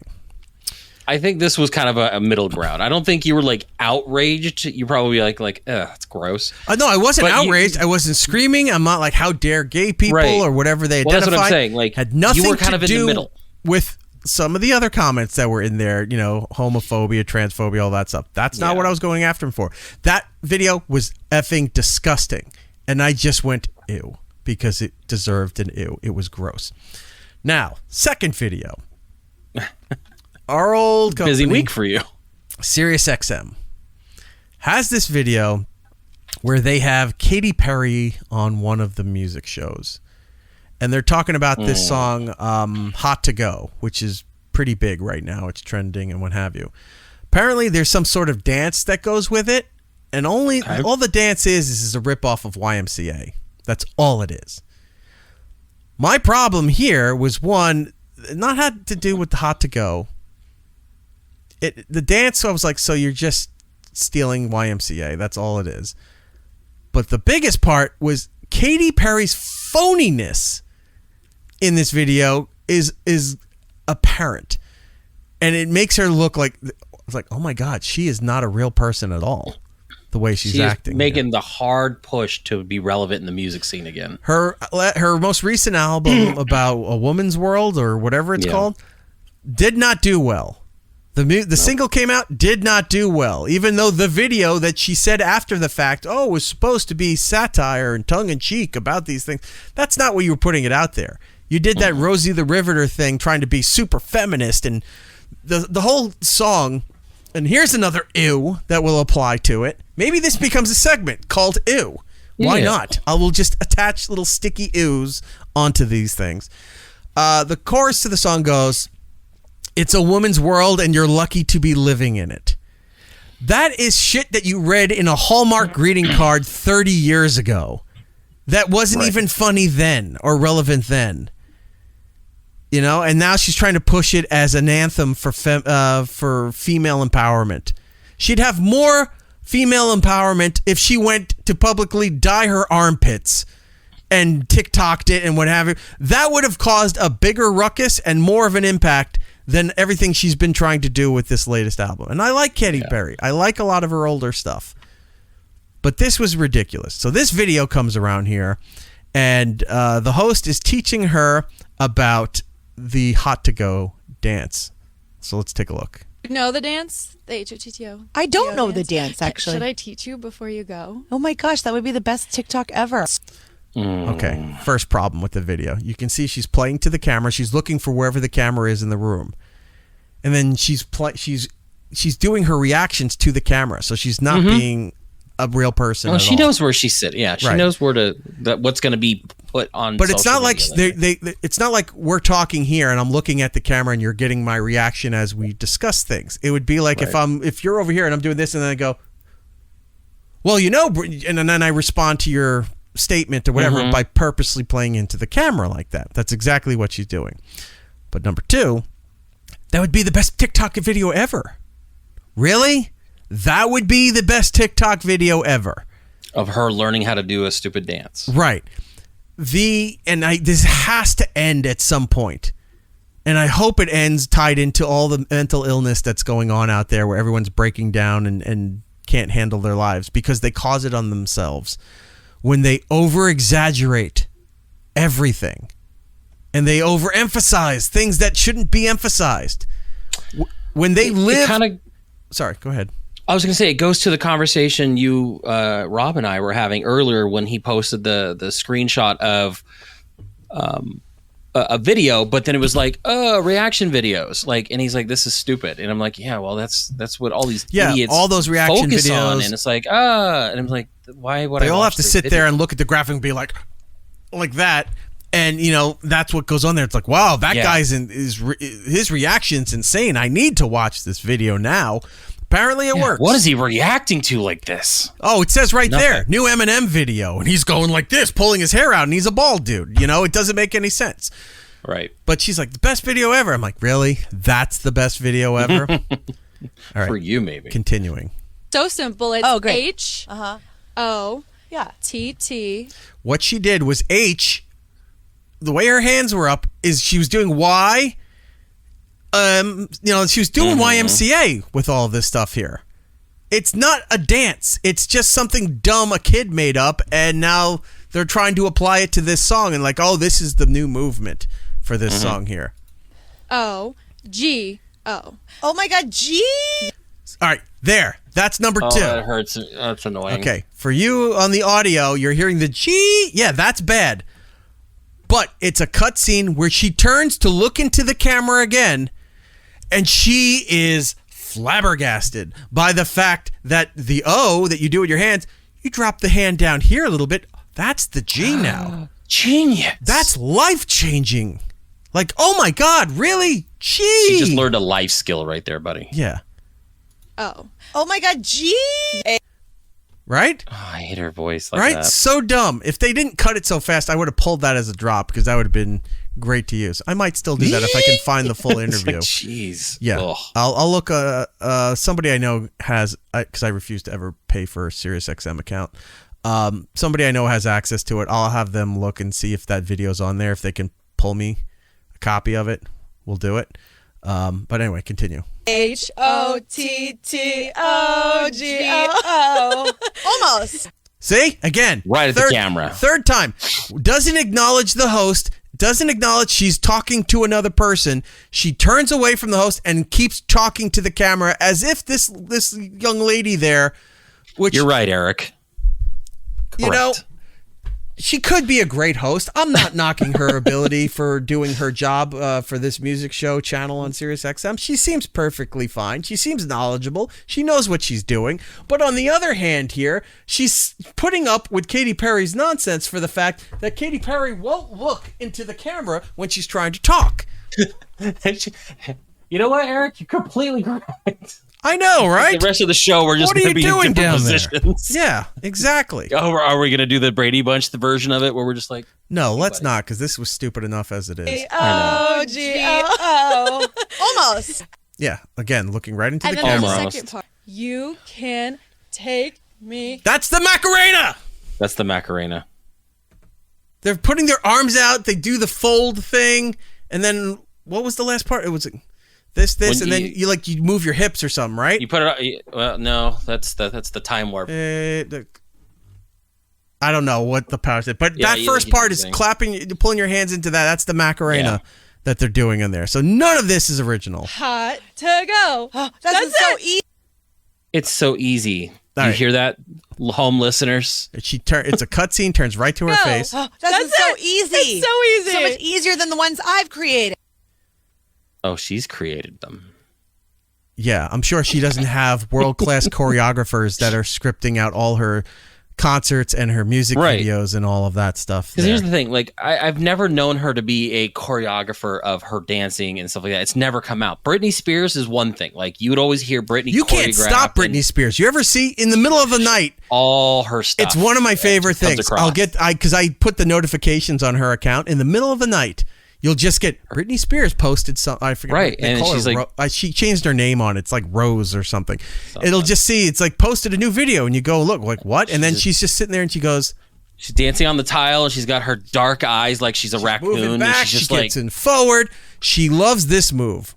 Britney loves doing the thing where she the spin move. Well, she does the spin. She does the spins all the time, but she hooks her thumbs into the edging of her panties, her little bikini whatever, bottoms, and then kind of pulls them down almost to the point that you're going to get kicked off. Like you're seeing tattoos, she knows, and a almost said circumcision scar, and that would have been grossly incorrect. Her C-section scar down there, and then flips them back up, and like she likes. It's insane. It's the right kind of madness to enjoy in the middle of the night if you're playing video games. It got more frequent once she got that divorce going again. Yeah. Tom from Alberta's right. This video needs more cleavage. You're 100% correct. All right, let's finish up the Katy Perry video. It's so easy. So much easier than the ones I've created. Okay. Me. And it's not even me. I didn't even cut the video off like that. Oh, I know. Whoever edited this for them is terrible at these jump cuts and stuff. I thought you paused this because that is a terrible end to this. No, that's where, she didn't even finish saying the word. They don't do a fade out. They don't, even though they're in a studio that has the branding, they should transition into a logo or something. Subscribe. Look, that company's doing poorly. Have a transition to subscribe now with this code or whatever. Mm-hmm. It's just laziness on there. Anyway, so I see that video. And I felt the need to comment on it. So I commented on it, and I forgot why we were even talking about this, and now we're getting to that you had started some ruckus with that. So I comment on it, and then the radio channel that this show is on is called TikTok Radio. 3 years ago, SiriusXM licensed TikTok and made them a brand for a radio channel on their satellite service. Okay. It's not doing well because the people on TikTok are not going to TikTok Radio on Sirius to listen to the music they've discovered on TikTok. Right. They just do it on TikTok. Younger people are not going to satellite radio to hear TikTok radio. It was just a poor decision that they made. No. So I write my response, and then whoever's overseeing that channel for their social medias responds to my response. So here we go. And I wrote, this is the best, period. TikTok ever, period. This is, period. Doing the YMCA. This is not good at all. TikTok Radio for SiriusXM responds, I read ahead. nice, with exclamation points. Nice. And then I responded back to them, sarcasm fails on you, apparently. because they took this as a compliment. Oh, they're so stupid. I had looked right as the show was starting. They liked my comment. They liked your response comment or the original comment that they said nice The response comment. They're so stupid. Yes. So the poor girl who's running that account for them doesn't know any better. You can say it, Rob. It would be great if it was Rob. But that is... Yeah, so dumb. And then somebody else responded to my post. Not with the company. Okay. It's great that you agree with her! ! And I responded, and apparently it fails you too. So you've made enemies of the Whovians. So now you're just going after the Katy Perry people? I don't think Katy Perry has a big enough collective fan base. Like, well, that's why I'm saying, like, you're graduating up to Swiftie levels. So you're starting small. But am I, though? Because I don't think there's enough organized in the Katy Perry universe to defend her on anything. Beyonce, sure. Taylor Swift is pretty much the thing that's setting this all in motion for these fan base. Well, yeah, because things. You have the artists that have their fan bases that have their little catchy names. You've got the Swifties, and with Beyonce, it's the Bayhive. Yeah. Katy Perry doesn't have that level of fandom. Like, you don't have anybody. What do you like? The left shark? Remember when she did the Super Bowl? The shark that was dancing. Everyone loved that for a moment. She looked like she was hot dog on a stick worker. Do you know how that was it? Do you know how much run that stupid left shark got? It got tied into a cross video with the company that owns Baby Shark. Oh, yeah. Like, so that thing took off. It shouldn't have taken off.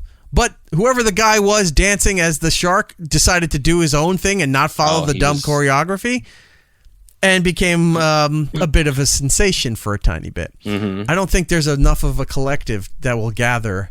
No, not at all. In defense of Katy Perry. And like I said, she's making the rounds. She's trying. Like, she's on all kinds of shows. She was on Call Me Daddy talking about Orlando Bloom. She was just doing all kinds of stuff. And it's just, I think she was honored at the VMAs with like a lifetime achievement or whatever their version of that is. Right. Vanguard Award. That's what it was. So they did Vanguard Award for her. The album sucks. It's not good. It's not good at all. All right. Moving on to the final video. TMZ. This one I want more context on because I had no part of it. So this was a video. I have TMZ in a lot of my feeds. So when I scroll through and, you can say what you want about TMZ if you're not into celebrity gossip and stuff like that, that's fine. But they do cover a lot of big news stuff too. So for most usage, TMZ is a valid and useful news source for things going on, especially TMZ Sports. Like, they break a lot of shit before ESPN and SI and other places get it. So there's some credibility to go along with the schlock that they also peddle. So this video came up and I'm scrolling through and it was something about Trump. And I wasn't paying attention because it's these two girls that do a podcast, I guess, for TMZ. And apparently it was brought to my attention that I've commented on other videos that they've done. Because one of the persons in the video reached out to me personally. And you're so mean, Eric. Yeah, well, it's sort of along those lines. But let's check the video out here first, and then I'll tell you what I said. Okay? So here's the video. Donald Trump, out of nowhere, out of left field, Sunday morning, he just woke up one morning and decided to type on the internet like Kanye West. Donald Trump said, "I hate Taylor Swift, period." Exclamation point. My bad. This is obviously off of the endorsement for Kamala Harris. His praise for Britney. And Harris and Walt's campaign is really leaning into it more too. But I'm just like... Okay. So the rest of the video is not important. So there's these two young ladies here that are doing this podcast. And I guess I've commented on other things before. I'm not saying that I didn't, but I know at least one other time I did. But the way that it was presented to me, that I might have been posting on multiple ones. And honestly, I swear to God, I don't think I did. I think it was one other video in this video that I made a comment on. But it was enough to have someone reach out to me from the organization saying, what is your problem kind of deal. Let me find, I took the screenshots. And where is it? Right here. So this young lady's name is Melanie Miller. She works for TMZ. And the comment I made, I just thought it was a throwaway comment. And apparently she's been noticing my comments for a while. So I don't know if that's, hey, I'm knocking it out of the ballpark, or am I really being a jerk? Am I, but these are public forums. They're talking about nonsense. So I think it's fair game, right? Just like this show. If you want to shit on us in the show, and people do, I've got a fake Italian guy online threatening me in my life because I made fun of the guy who kept saying sandwich all the time. Gabagoo. Jesus Christ, that guy. That dude. So here's what let me take the video. That's how much shit you get constantly on the internet from other people that I completely forgot about that guy because you've had other things that we needed to talk about. My news cycle moves fast. Your list is so long that I can't remember everybody that has an issue with you from one show to the next. Right. What a week. All right. So this is the young lady writes to me. Okay. My comment. My comment's not in the text here, so I'm going to tell you what the comment is. My comment said that she's dressed for a flea market. That's all I said. It was, I'm looking at her pink spandex pants and a recreated retro Teenage Mutant Ninja Turtles t-shirt. And I said she has a sweatshirt or some kind of light jacket tied around her waist as she sits here or does the show. It might be chilly in the studio, Jordan. I don't know. And all I said was that she's dressed for a flea market. That's weird because this is what Tom says about it. Needs more cleavage. Well, Tom says that about any video that involves a female in there. He thinks it needs more cleavage. Right. Anyway, so she writes me. Here it is. What is the obsession, though? And I wrote back question mark because I didn't know who this was and I didn't know what she was talking about. So I go, who is this? And I look and I go, oh, this is the one from TMZ. And then I was like, I don't have an obsession. So I just wrote back. I go, with your podcast, 0. It just shows up whenever TMZ posts. I see it like everybody else does. Mm-hmm. And she wrote back, you're always hating on me, but she's laughing, which is, sad girl laughing. And I wrote, is it cutting off the bottom there? Can you see it? It's cutting it off a little bit. Yeah, let me turn the banner thing off so we can see. There we go. Okay. It says, I commented once, maybe twice. You seem like a nice enough person. The clips were whatever they are, just commenting on I can't see the bottom thing on because all the tools are in front of it. What does it say there? Just commenting what? I commented once, maybe twice. You seem like a nice enough person. The clips were whatever they are, just commenting on the presentation. Okay. That being said,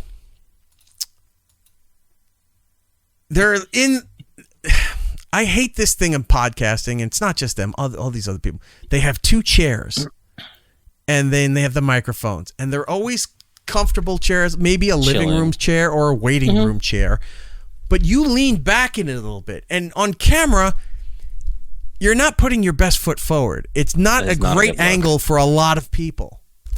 Well, and I can talk about this because I've got some weight on me. I'm working on losing it. But at certain angles, especially if you're sitting back, you lost about 250, 300 pounds the other week. You're looking fantastic. It's been a thin week. It has. But like when you're sitting back, your gut just kind of compresses right here, and nothing looks good at this angle. And it's why do you think I wear black? It's slimming. It's not good for anybody. Like that's like if you remember Letterman or Conan. Yeah.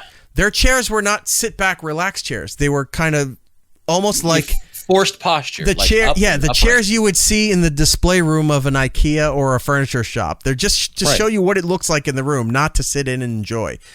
But there's a reason you sit like this. There's a reason people have consoles or desks or tables or something that you do it that way because it looks better. It's a reason why you're only getting this look from me. Sitting like you're having a casual conversation at a coffee shop looks terrible. Yeah, because not everybody has the looks that makes it look okay. And now you can say that's up to the eye of the beholder, or that's just you thinking people are terrible. No, it's a fact. Not. And it's for somebody who's been worked in this industry for 25 years. I know. It doesn't look good. You should look good on camera and then say what you want to do. Now, again, I'm not attacking this lady overall. I just thought the outfit she was wearing, she looked like she either... All right, I'll amend it. She's either dressed for or got it at a flea market.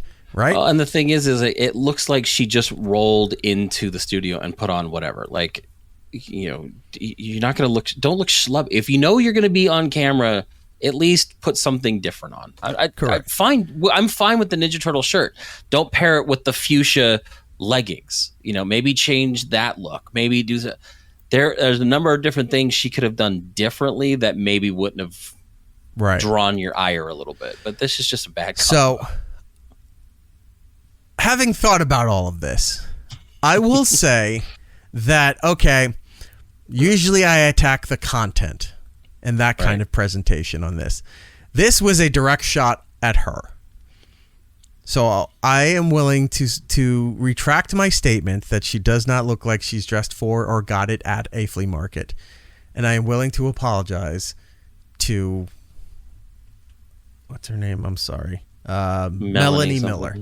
I apologize, and I'll take that statement back. I just think going forward, TMZ is a big outfit, and there's another joke, but I'm not going to do that. TMZ is a big outfit where you thought the same thing immediately. You're getting a lot of eyeballs and attention on that stuff. Yeah. The old club adage, dress to impress, ladies drink free, that kind of thing. You're on camera, you're doing this. If you're sitting in the back doing desk work or whatever, that's one thing. But if you're going to be on camera and stuff, try. Yeah, I work from home. I dress schlubby while I'm doing my job. But when I have meetings, I change into a nicer shirt. You got to present yourself a little bit better, especially if you're going to be on camera and all this stuff. Right. She could have done better. I'm not, like you said, I'm not knocking her or anything like that. I like the shirt. I like the Ninja Turtles. Who doesn't like the Ninja Turtles? Who doesn't? Probably Rob. I'm sure that seems like something he wouldn't like. Yeah, and then we're going to catch him watching it late night thinking we're not noticing. Oh, we're noticing. Right. So anyway, a nice trifecta of TikTok, SiriusXM, and TMZ today. Taking issues with me, taking issues against them. So hopefully, I'll learn from this. I probably won't. You won't. And we'll see what footage I bring to the show. Here's the thing. I don't want you to learn from this. I want you to continue down this path because it brings content to the show and it's really funny. Plus, we're going to have a new, segment of, things Eric did on the internet. Ew. The new ew segment. All right. Let's regroup. Let's focus on some more positive things as we're going to take a break and head into segment 2 with a horse singing Vanessa Carlton. Making my way downtown, walking fast, faces passing, I'm homebound. And I need more. It's Eric Nagel. It's Eric Nagel. Next. It's Eric Nagel. Follow the show on all social medias at It's Eric Nagel for ways to watch or listen to the show, both live and on demand. Go to itsericnagel.com. Hey, it's Jerry O'Connell. The guy actually thinks when I sang I Think I Love You in Scream 2, it was meant for him. Do you really love me? I think I love you. It's Eric Nagel. Segment 2 of the show, Eric and Jordan here with you, going over television, movie, streaming updates. Where's Zia? There's Zia. There she is. Going over television, movie, streaming updates, all the stuff that's going on, so you don't have to worry about it, because there's a lot going on. There's a lot this week, actually, that have come out, and we'll tell you about that. But as we always start off, Jordan, what have you been watching? Tell the people what you've been enjoying. So I usually get in these binge watching modes where I went through all of Seinfeld and I just kind of go through things. I'll watch Friends or The Office. I restarted watching Arrested Development, and I forget how absolutely funny that show was. And I find myself that I realize that I'm quoting a lot more things that I used to quote, and so I've been doing that, just kind of be in the background. I ended up building. I don't know. You can't really see it. Look at that. I built my new Legend of Zelda Deku Tree. So I was building that, watching Arrested Development. So I kind of put it on the background, like if I'm working or something like that. So I've been rewatching that. And then as of today, blah, blah. Did you get up to Bob Law? No, it's Bob Loblaw. That's Bob Loblaw. It's Bob Loblaw. Loblaw. Yeah. And the Bob Loblaw law blog. So stupid. I love that show. No, I'm up to the point where they got the Korean exchange. Like she adopted the little Korean boy. They call him Ongyang, which says it's hello in Korean. So everyone just keeps calling him Ongyang the entire time. But yeah, so I've been rewatching that, and then I started and got through the first 2 episodes, which are the only 2 episodes out right now, of Agatha All Along. I got about a quarter of the way through the first one. I just haven't. I had other things going on, so I didn't have a chance. I'm going to try to watch both of them tonight. I like it so far. Okay. Her attitude at the beginning is a little off-putting, right? It's weird because I don't know how far you got, but it starts off. She just left. She just left the pawn shop. Okay, so you've gotten pretty far. She's back. She was back at her office. The chief said, "Go home," and she's now at home. And I don't know what's past that point. So. Oh, okay. So you haven't gotten out of that portion yet. Okay. No. So yeah, the show starts off kind of interesting, where they're doing it's almost like a True Detective style story, where she's a detective in Westview. It's very dark. It's very gritty. She's investigating a murder, and all this stuff is happening. But it's also they've ramped up the cheesy dialogue because she's living in a sitcom life, because she's in her head. So her lines are very cheesy detective and all that stuff. God, please blink. There you go. You just look so I'm like, I thought you were frozen again. I'm like, I can't do this. Please clap. And then just it kind of escalates from there. I like so far the 2 episodes that they've put out. I like what happened.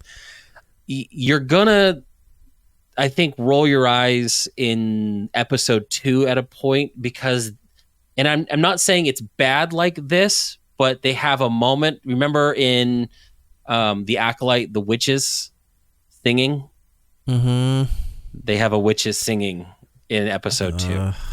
But it's not bad, and I understand the reasoning for it.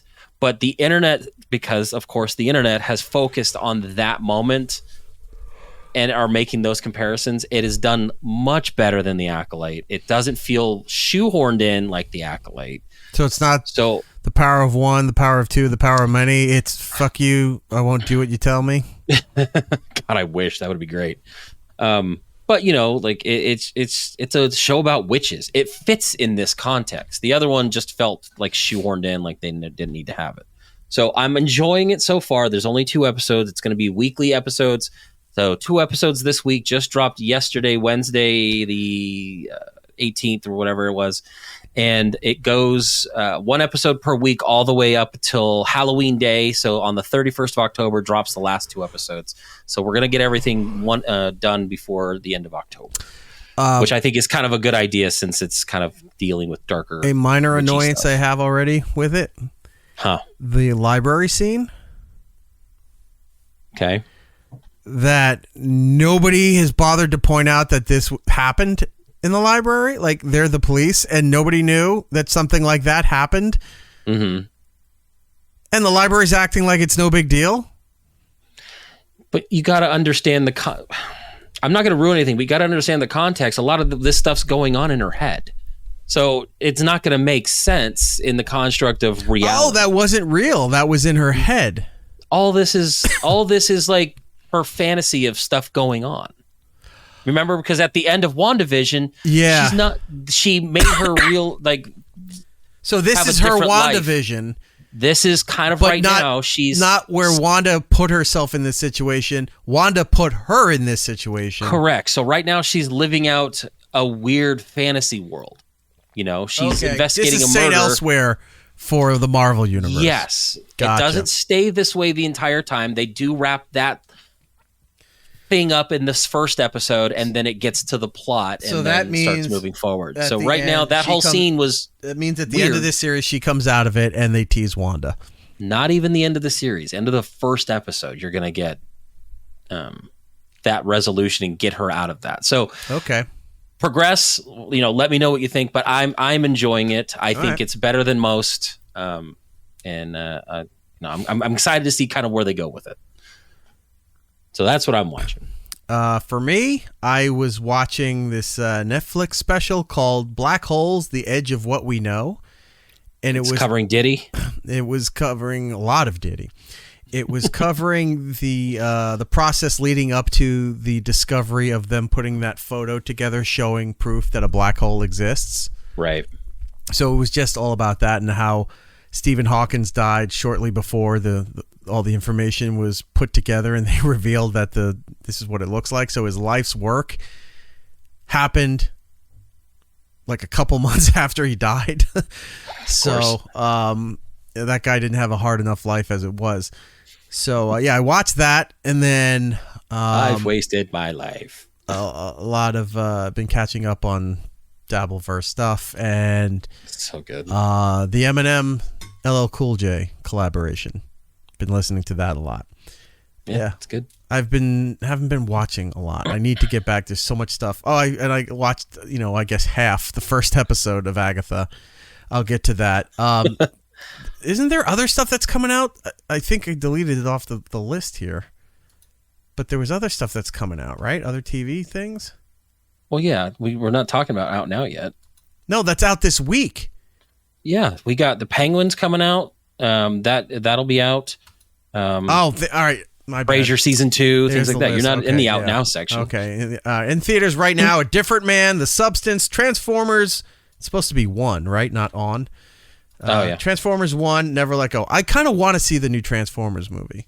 It's getting high. It's getting a lot of good reviews, and they're saying, it's one of the better Transformers properties they've put out in a long time. Good. Not the shitty Michael Bay ones that came out. Yeah. This looks pretty good. I want to see that. Frasier season 2 out on Paramount Plus. I'm excited. They brought back some of the old staff members from Bulldog the show. Back. Yeah, Bulldog, and Roz is back from the station, so he's doing radio in Boston now or something. So that'll be fun. Over on Max, The Penguin. I wrote a comment on that online, and it looks like crap. It's getting good reviews too, like surprisingly. I don't know why companies insist on having to change the original source material all the time. Like, it's not good enough as the source material. They just have to make a change because they can make a change. And why people online, most people don't like the change, but the ones that say they do are so adamant that it's fantastic or it looks great or whatever. Has nothing to do with the Batman. They're not using his real name. It looks stupid.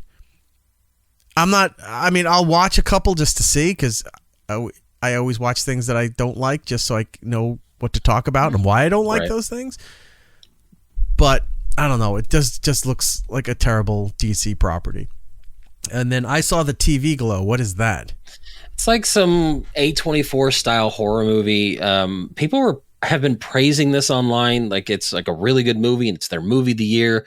Giddles ended up seeing it. I ended up seeing it. It's boring. It is not a horror movie. Like, it is just, it's not worth your time. It's just, I need something to put out and show that it's out. It's on there.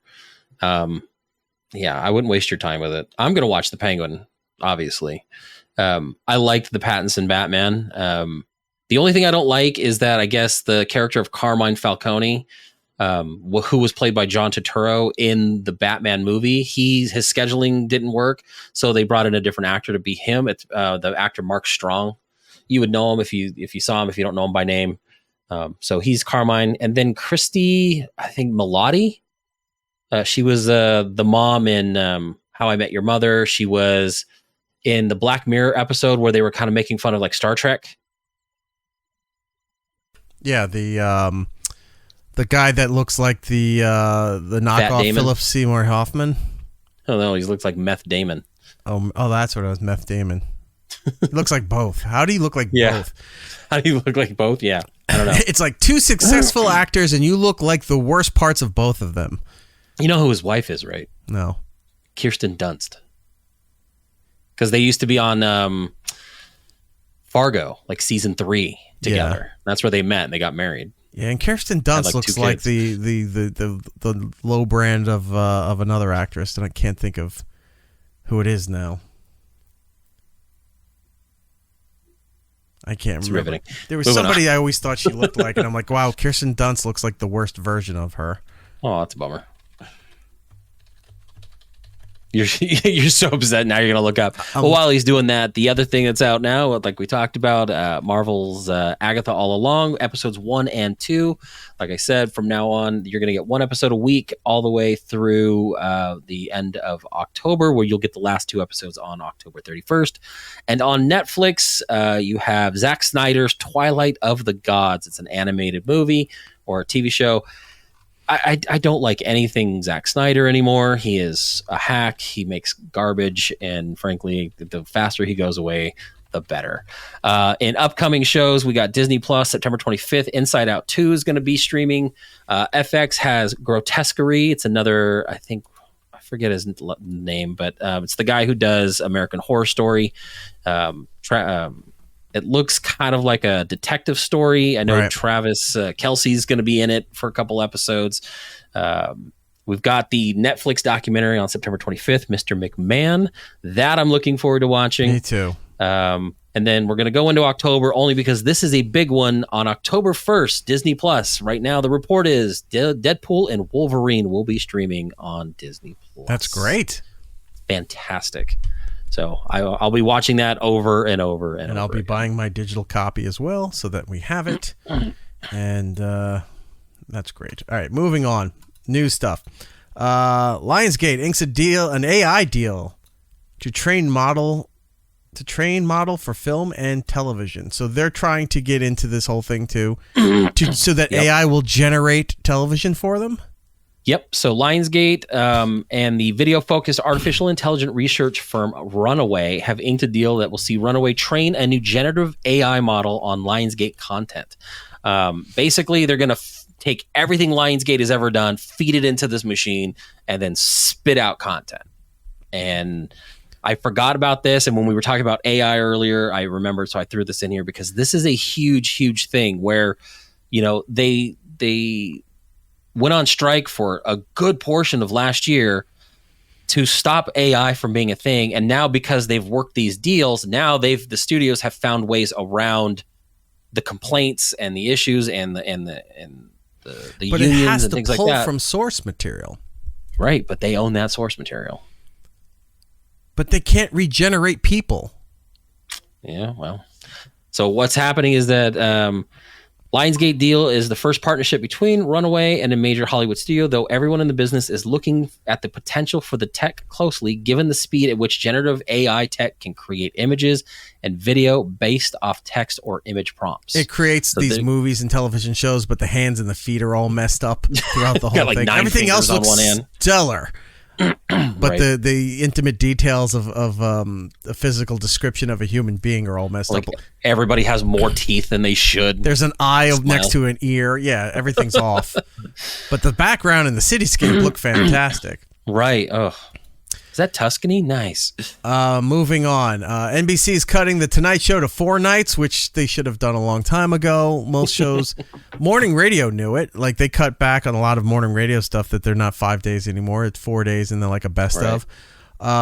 They're just going to put a rerun on Friday nights, which is okay, but I think it's lazy. I think they should put a best of the week. What they should do is that you have your 4 days a week doing Jimmy Fallon, and the best of should be from the back catalog of previous hosts. Throw on like an old Johnny Carson. Throw on even go back into the 50s and go, do something vintage and bring the nostalgia They'll never back. take that chance because then they'll be like, ooh, he sucks. Yeah. Well, who's watching on a Friday night? The whole reason you're not doing a new show on Friday night because nobody's watching on Friday night. That's why Johnny took off when he had enough power in his deal. He stopped doing 4 nights. Start doing 4 nights a week. Stop doing Fridays because he knows nobody's watching on a Friday night. That's where he would throw a guest host on. It's like, yeah, let Leno or Joan Rivers do something for that. I don't give a shit. No one watches it on Friday nights anyway. Well, then you still then could do that on a Friday night because what is it going to kill you? You either get viewership and people actually watch, or they'll tune in knowing that you're doing this. I agree with you. I'm just saying the networks won't do that. Yeah, well, they're short-sighted. They're very short-sighted in a lot of this stuff. 28 years later, shot entirely on an iPhone 15. The 28 years later film was shot over the summer with a bunch of adapted iPhone 15s, making the Hollywood thriller 15s, plural. Oh, it's not the S model? Because they have S models for... No, it's this model right here. It's the Pro Max, Oh, okay, so it's the RAW and all that stuff. A bunch of adapted iPhone 15s, not the S model, making the Hollywood thriller with its budget of $75 million, the biggest movie to date filmed with smartphones, starring a whole bunch of people. 28 years later is due for release in June of 2025, the long-awaited follow-up to 28 Days Later that came out in 2002. And they're skipping... Oh, no. I thought they were going to skip the other one, but 28 weeks later was 2007. I liked both of those movies. It's interesting, and the reason I threw this in here is not so much that we finally kind of have an idea of when this sequel's coming out, is that they are filming it entirely on the iPhone 15. The biggest push for the iPhone 15 when they were trying to release it last year was saying, we've developed the technology so good on these phones and the ability to film in RAW format so you can edit and do all the stuff, and you can hook up hard drives to these things and adapters. The fact that now you're seeing this actually happen, it wasn't just like, oh, this is how we're going to sell this phone. You're going to see people filming these big budget movies on things that we have, Yeah, so it's really interesting. Works. There's only so much you can actually do with After Effects processing, for grain look and feel, colorization, balancing, all of that stuff. You still need some of these high-powered cameras with the lenses to give off a wider view, a feel, whatever. Right. It's not fully going to do that. I don't think the phone's ever going to replace a full camera. No. It may have in everyday life. You don't see many people walking around with a camera, like a Canon or what was the other brand? Like a Nikon or something like that anymore, unless they do photography for a living. You don't see the casual consumer with that stuff anymore. I think that'll be nice for people who don't work within a studio system or work for a company that has those cameras, or they can even rent those cameras. That's a great alternative, yes. Well, but you I can don't see think this it's going to especially dominate filmmaking. Well, you can see it in the independent market, though. You can see a lot of these independent filmmakers slashing their budgets, saying, hey, we've got these phones. We have the ability to hook up these hard drives. We can move them onto our iMac or whatever it is and edit on the fly. We can shoot in RAW format. And you're going to see the ability to put out good quality independent movies without it feeling like, you had to skimp on certain things. I like the idea of it. I mean, something I've always wanted to kind of do is do a movie or film a movie or something like that. This gives the accessibility to just anybody, which is kind of cool. Now, it's not going to always pump out good quality stuff, but I think it opens the door for, trying to move away from just the studio being the one that controls everything. And you can see if the technology can exist in something this small, you're going to see movie cameras shrink. Like when they have the big red 4K cameras, things are getting smaller, and you're going to see a lot of better use of these kind of technology. So I'm excited about that. I like the ins and outs of that kind of stuff. So there's a couple of things that you forgot to put on the sheet here that I'm just going to read off real quick. There were some announcements this week from Netflix, some new properties coming out. December 26th of this year for the Christmas season, Squid Games 2. Gotcha. Is going to be out. So if you want to go, you have another 3 months to binge Squid Game's first season. Do you think the hype is still there anymore? I think it will be. Do you think they've missed out? Yes, but streaming shows have a weird thing that they can pick back up. It's not like podcasting, which is pretty much modern radio now, where people get into routines listening to it. And if you disappear for too long, they don't come back. Netflix streaming Sometimes stuff, shows just don't come back. Streaming stuff does have the ability to bring people back, because then they can go binge everything leading up to the release of a new season.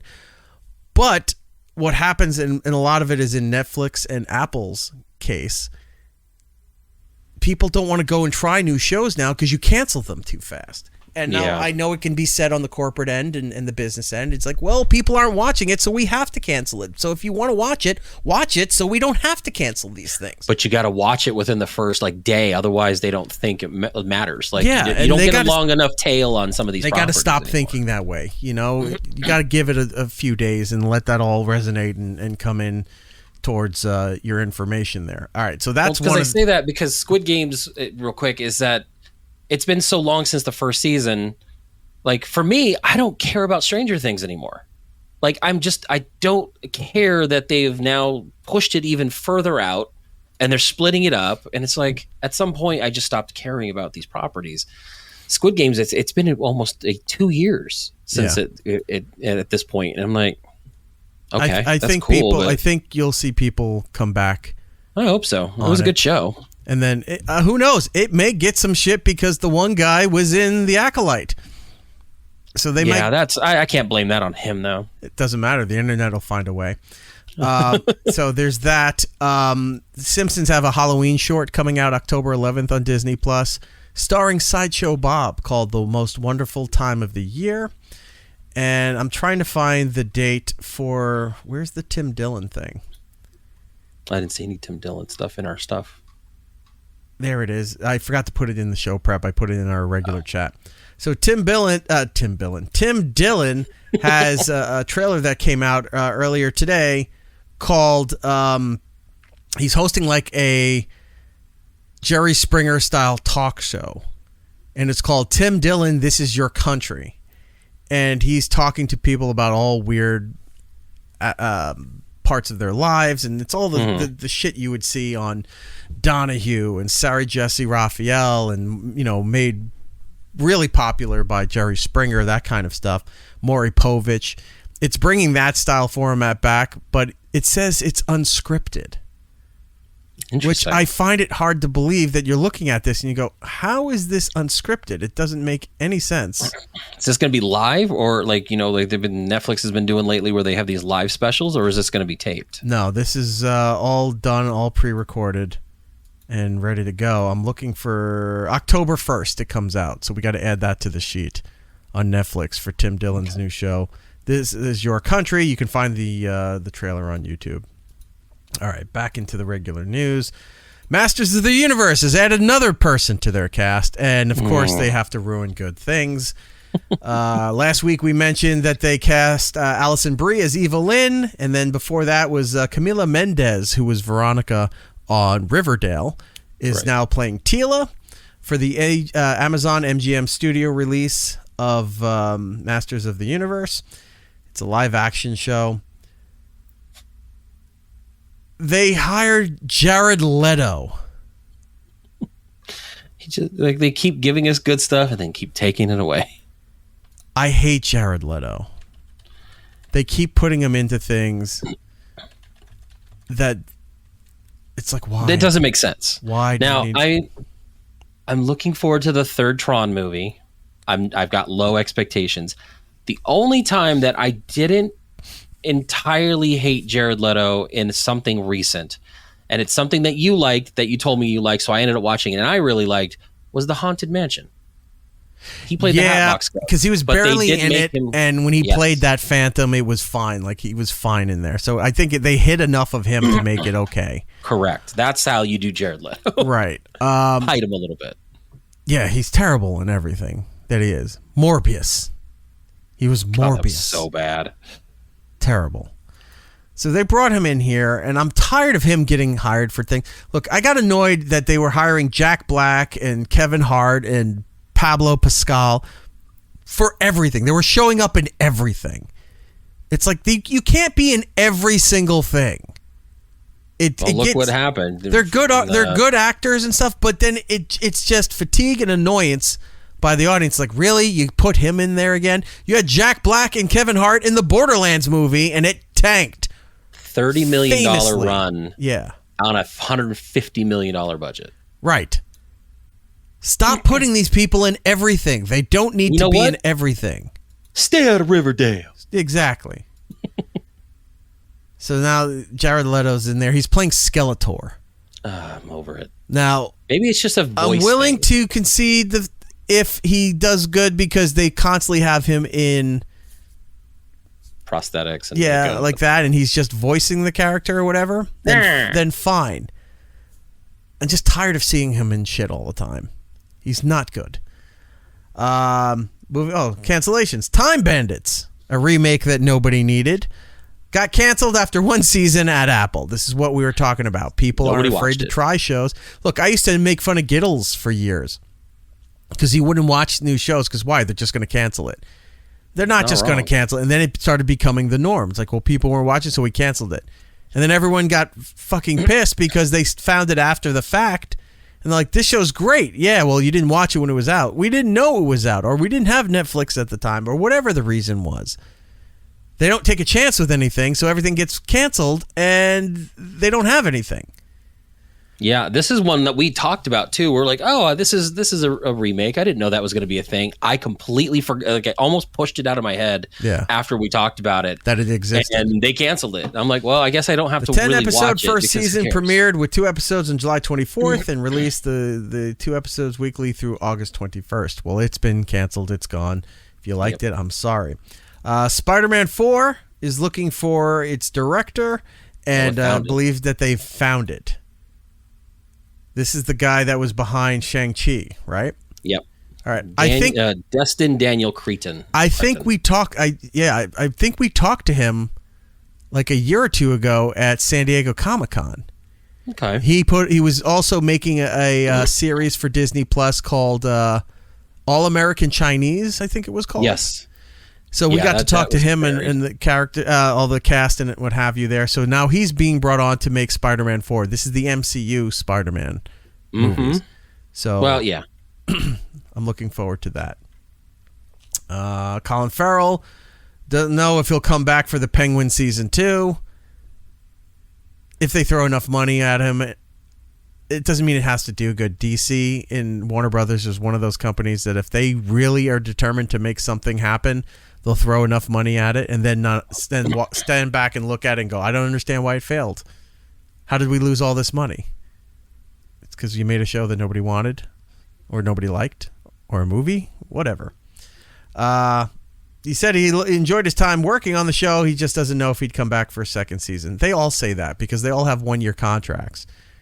Well, the difference is, though, he's got to deal with all the prosthetics. This is a quote. He's like, don't get me wrong, I loved it, but it got on me in a little bit. By the end of it, I was bitching and moaning to anyone that would listen to me, and I fucking wanted it to be finished. I tried to remind them that I had a grumpy attitude. I was still grateful and still honored. I grew up watching, Batman in the 60s, blah, blah, blah. And it's part of the lineage, and I feel really privileged. I just think that he doesn't want to sit and do makeup for this thing 8 hours a day, go and film, and then have to have it all removed just to film a TV show. So I think when he did the movie, it was such a condensed amount of time that he was like, yeah, I'll do the series. And then when you get into TV and long form storytelling, it tends to weigh on you a little bit. So I think he didn't like that process. So who knows? It hasn't been done. Ocean's 14. Who said we needed one of those?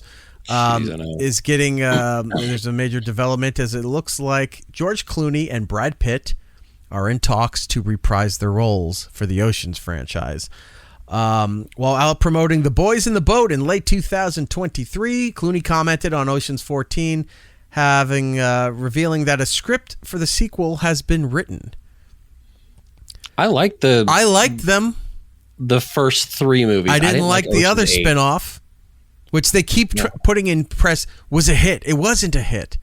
Nobody liked it. Nobody cared. I turned it off. Like, I didn't finish it. It was stupid. Ocean's 8 was terrible.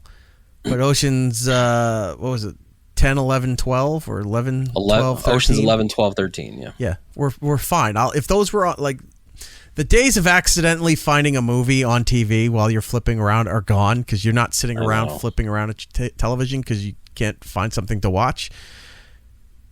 If it was those times and that came on, I would sit there and watch an Ocean's movie. They're good. In fact, I always watch Shawshank Redemption on TNT every time they had it on because it was always on TNT. I think I might actually add that to my watch list and go back and watch all 3 again because I love Elliot Gould in that movie. He's so good. They're all good in it. Everything's fantastic in that. Where was Pacino? The second one? Third one? Third one. Third one? Yeah, even Pacino being goofy Pacino, but still was great. Yeah, because Andy Garcia in the first movie, and then the second one they were in Europe, which was a little iffy. But Andy Garcia was partly in the second one. But he wasn't the main started focus. The story. Yeah. I'd watch all three of those. And you know what? If they came out with a 14 and they did it right, I'd watch that too. I'd probably go to the theater to watch that. They'd have to get most of that cast back together. Well, Elliot Gould's I want to see a Matt Damon. I want to see all that other stuff. Yeah, you can't do Elliot Gould, but I think if Clooney and Brad Pitt sign back on, I think everybody else goes like, yeah, I want to be on that because it's going to be guaranteed press and guaranteed money. Yeah. So, all right. Ocean's 14. Michael B. Jordan to direct and star in the Thomas Crown Affair remake. Like, why? You know what South Park needs to do? It's just like their whole thing was put a chick in it and make her lame and gay, or gay and lame, whatever the thing was now.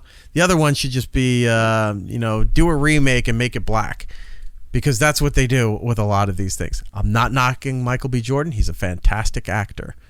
But the Thomas Crown Affair one is not really a series that anyone would give a shit about, even if you just recast it with anybody else. I don't think anyone really cares about that franchise. The funny thing is the movie with what's his face? He was James Bond. Why am I blanking? Daniel Craig? No, it's the other guy. Pierce Brosnan? Either way, Pierce Brosnan. His was a remake. That was a remake of the original Thomas Crown Affair. So why are we doing a third remake? They're of a books. Movie? It's a book series, right? I don't know.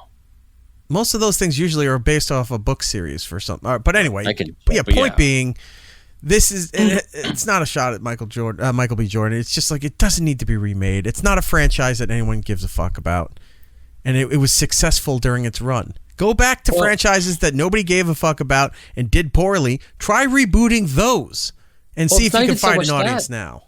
Well, you're right. Find something obscure that maybe no one cares. But here's my thing. It's like everyone always wants to do let's do the all-female version of this property. Let's do the black cast version of this property. Let's make a Latino this. Like, come up with a new property.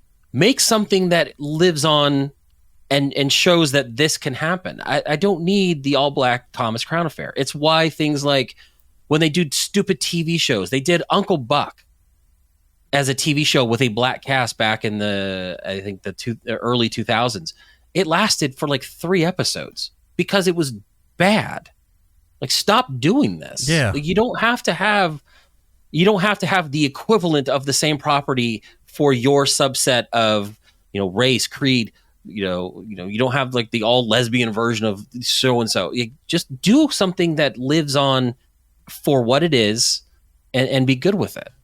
It's like Chaos. Yeah. Chaos had a diverse cast. It's something new. It's something good. It's not a remake of, any other stupid property. It was something different. And it worked because it was diverse and still was good. Stop remaking things. Like, I'm tired of seeing the same movie. I don't need to see it. I agree with you to an extent. I think they do need to start remaking things that were not successful. That, I think, would be interesting to see a remake of something that didn't do well, or they didn't have the technology to do it right back in the day. Maybe. And then you tried it again. That opens up a whole new world of possibilities if you can restart something like that, rather than, hey, that was super popular 30 years ago. Let's just redo that again. No, why? Well, it's a different generation. They're not going to know. It's like they could go back and get the movies. Like, right. You can just go on their phone and go get the ones that existed. It's not those days where if you didn't buy the videotape, it went back into their vault and you had to wait for whenever they would release it again.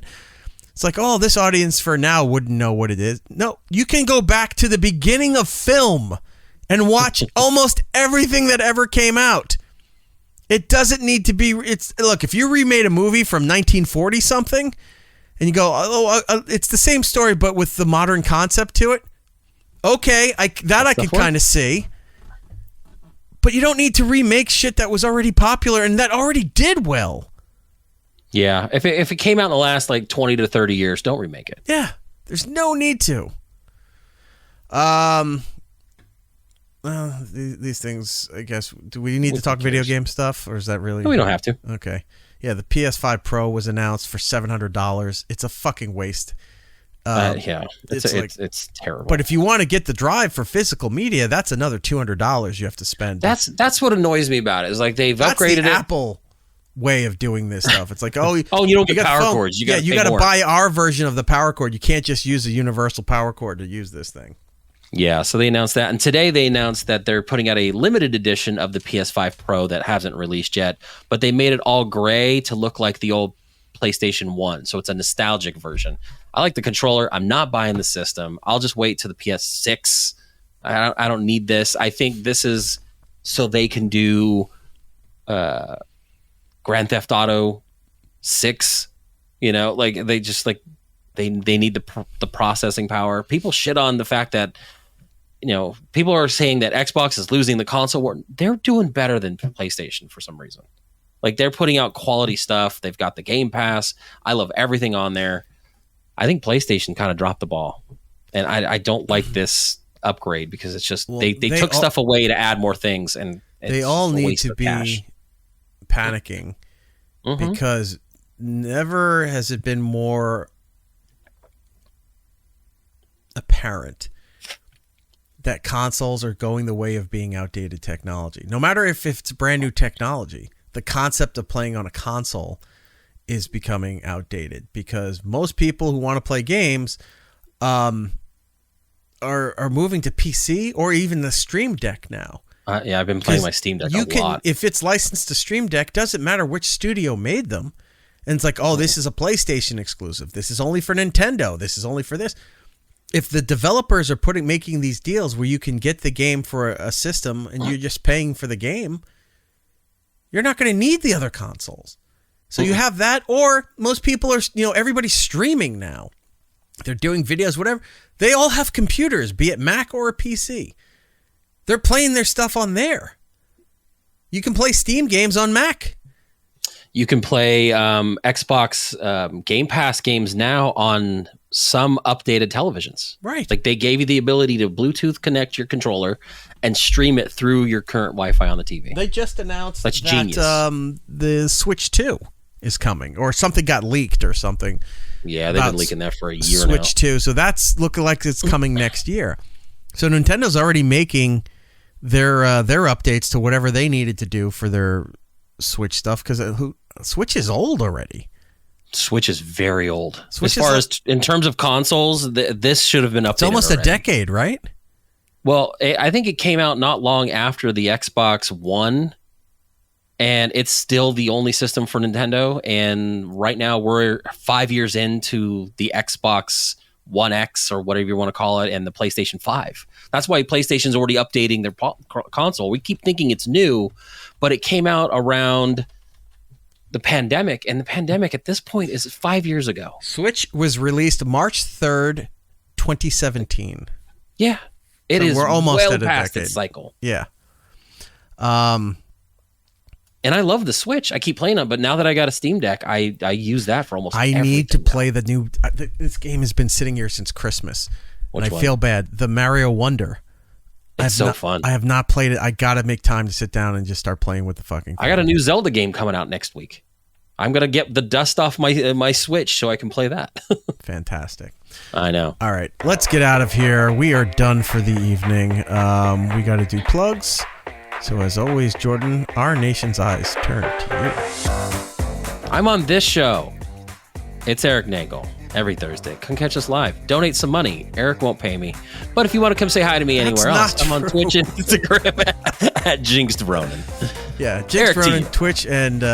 not Twitch, Twitter and Instagram. Yeah, I think I'm on Twitch probably as either Jinx Ronan or Jinx Ronan 79. You can find me on there. I'm going to start maybe streaming some games and doing some stuff like that on there and use that platform a bit and just kind of update because it's so easy to do off your systems now. Right.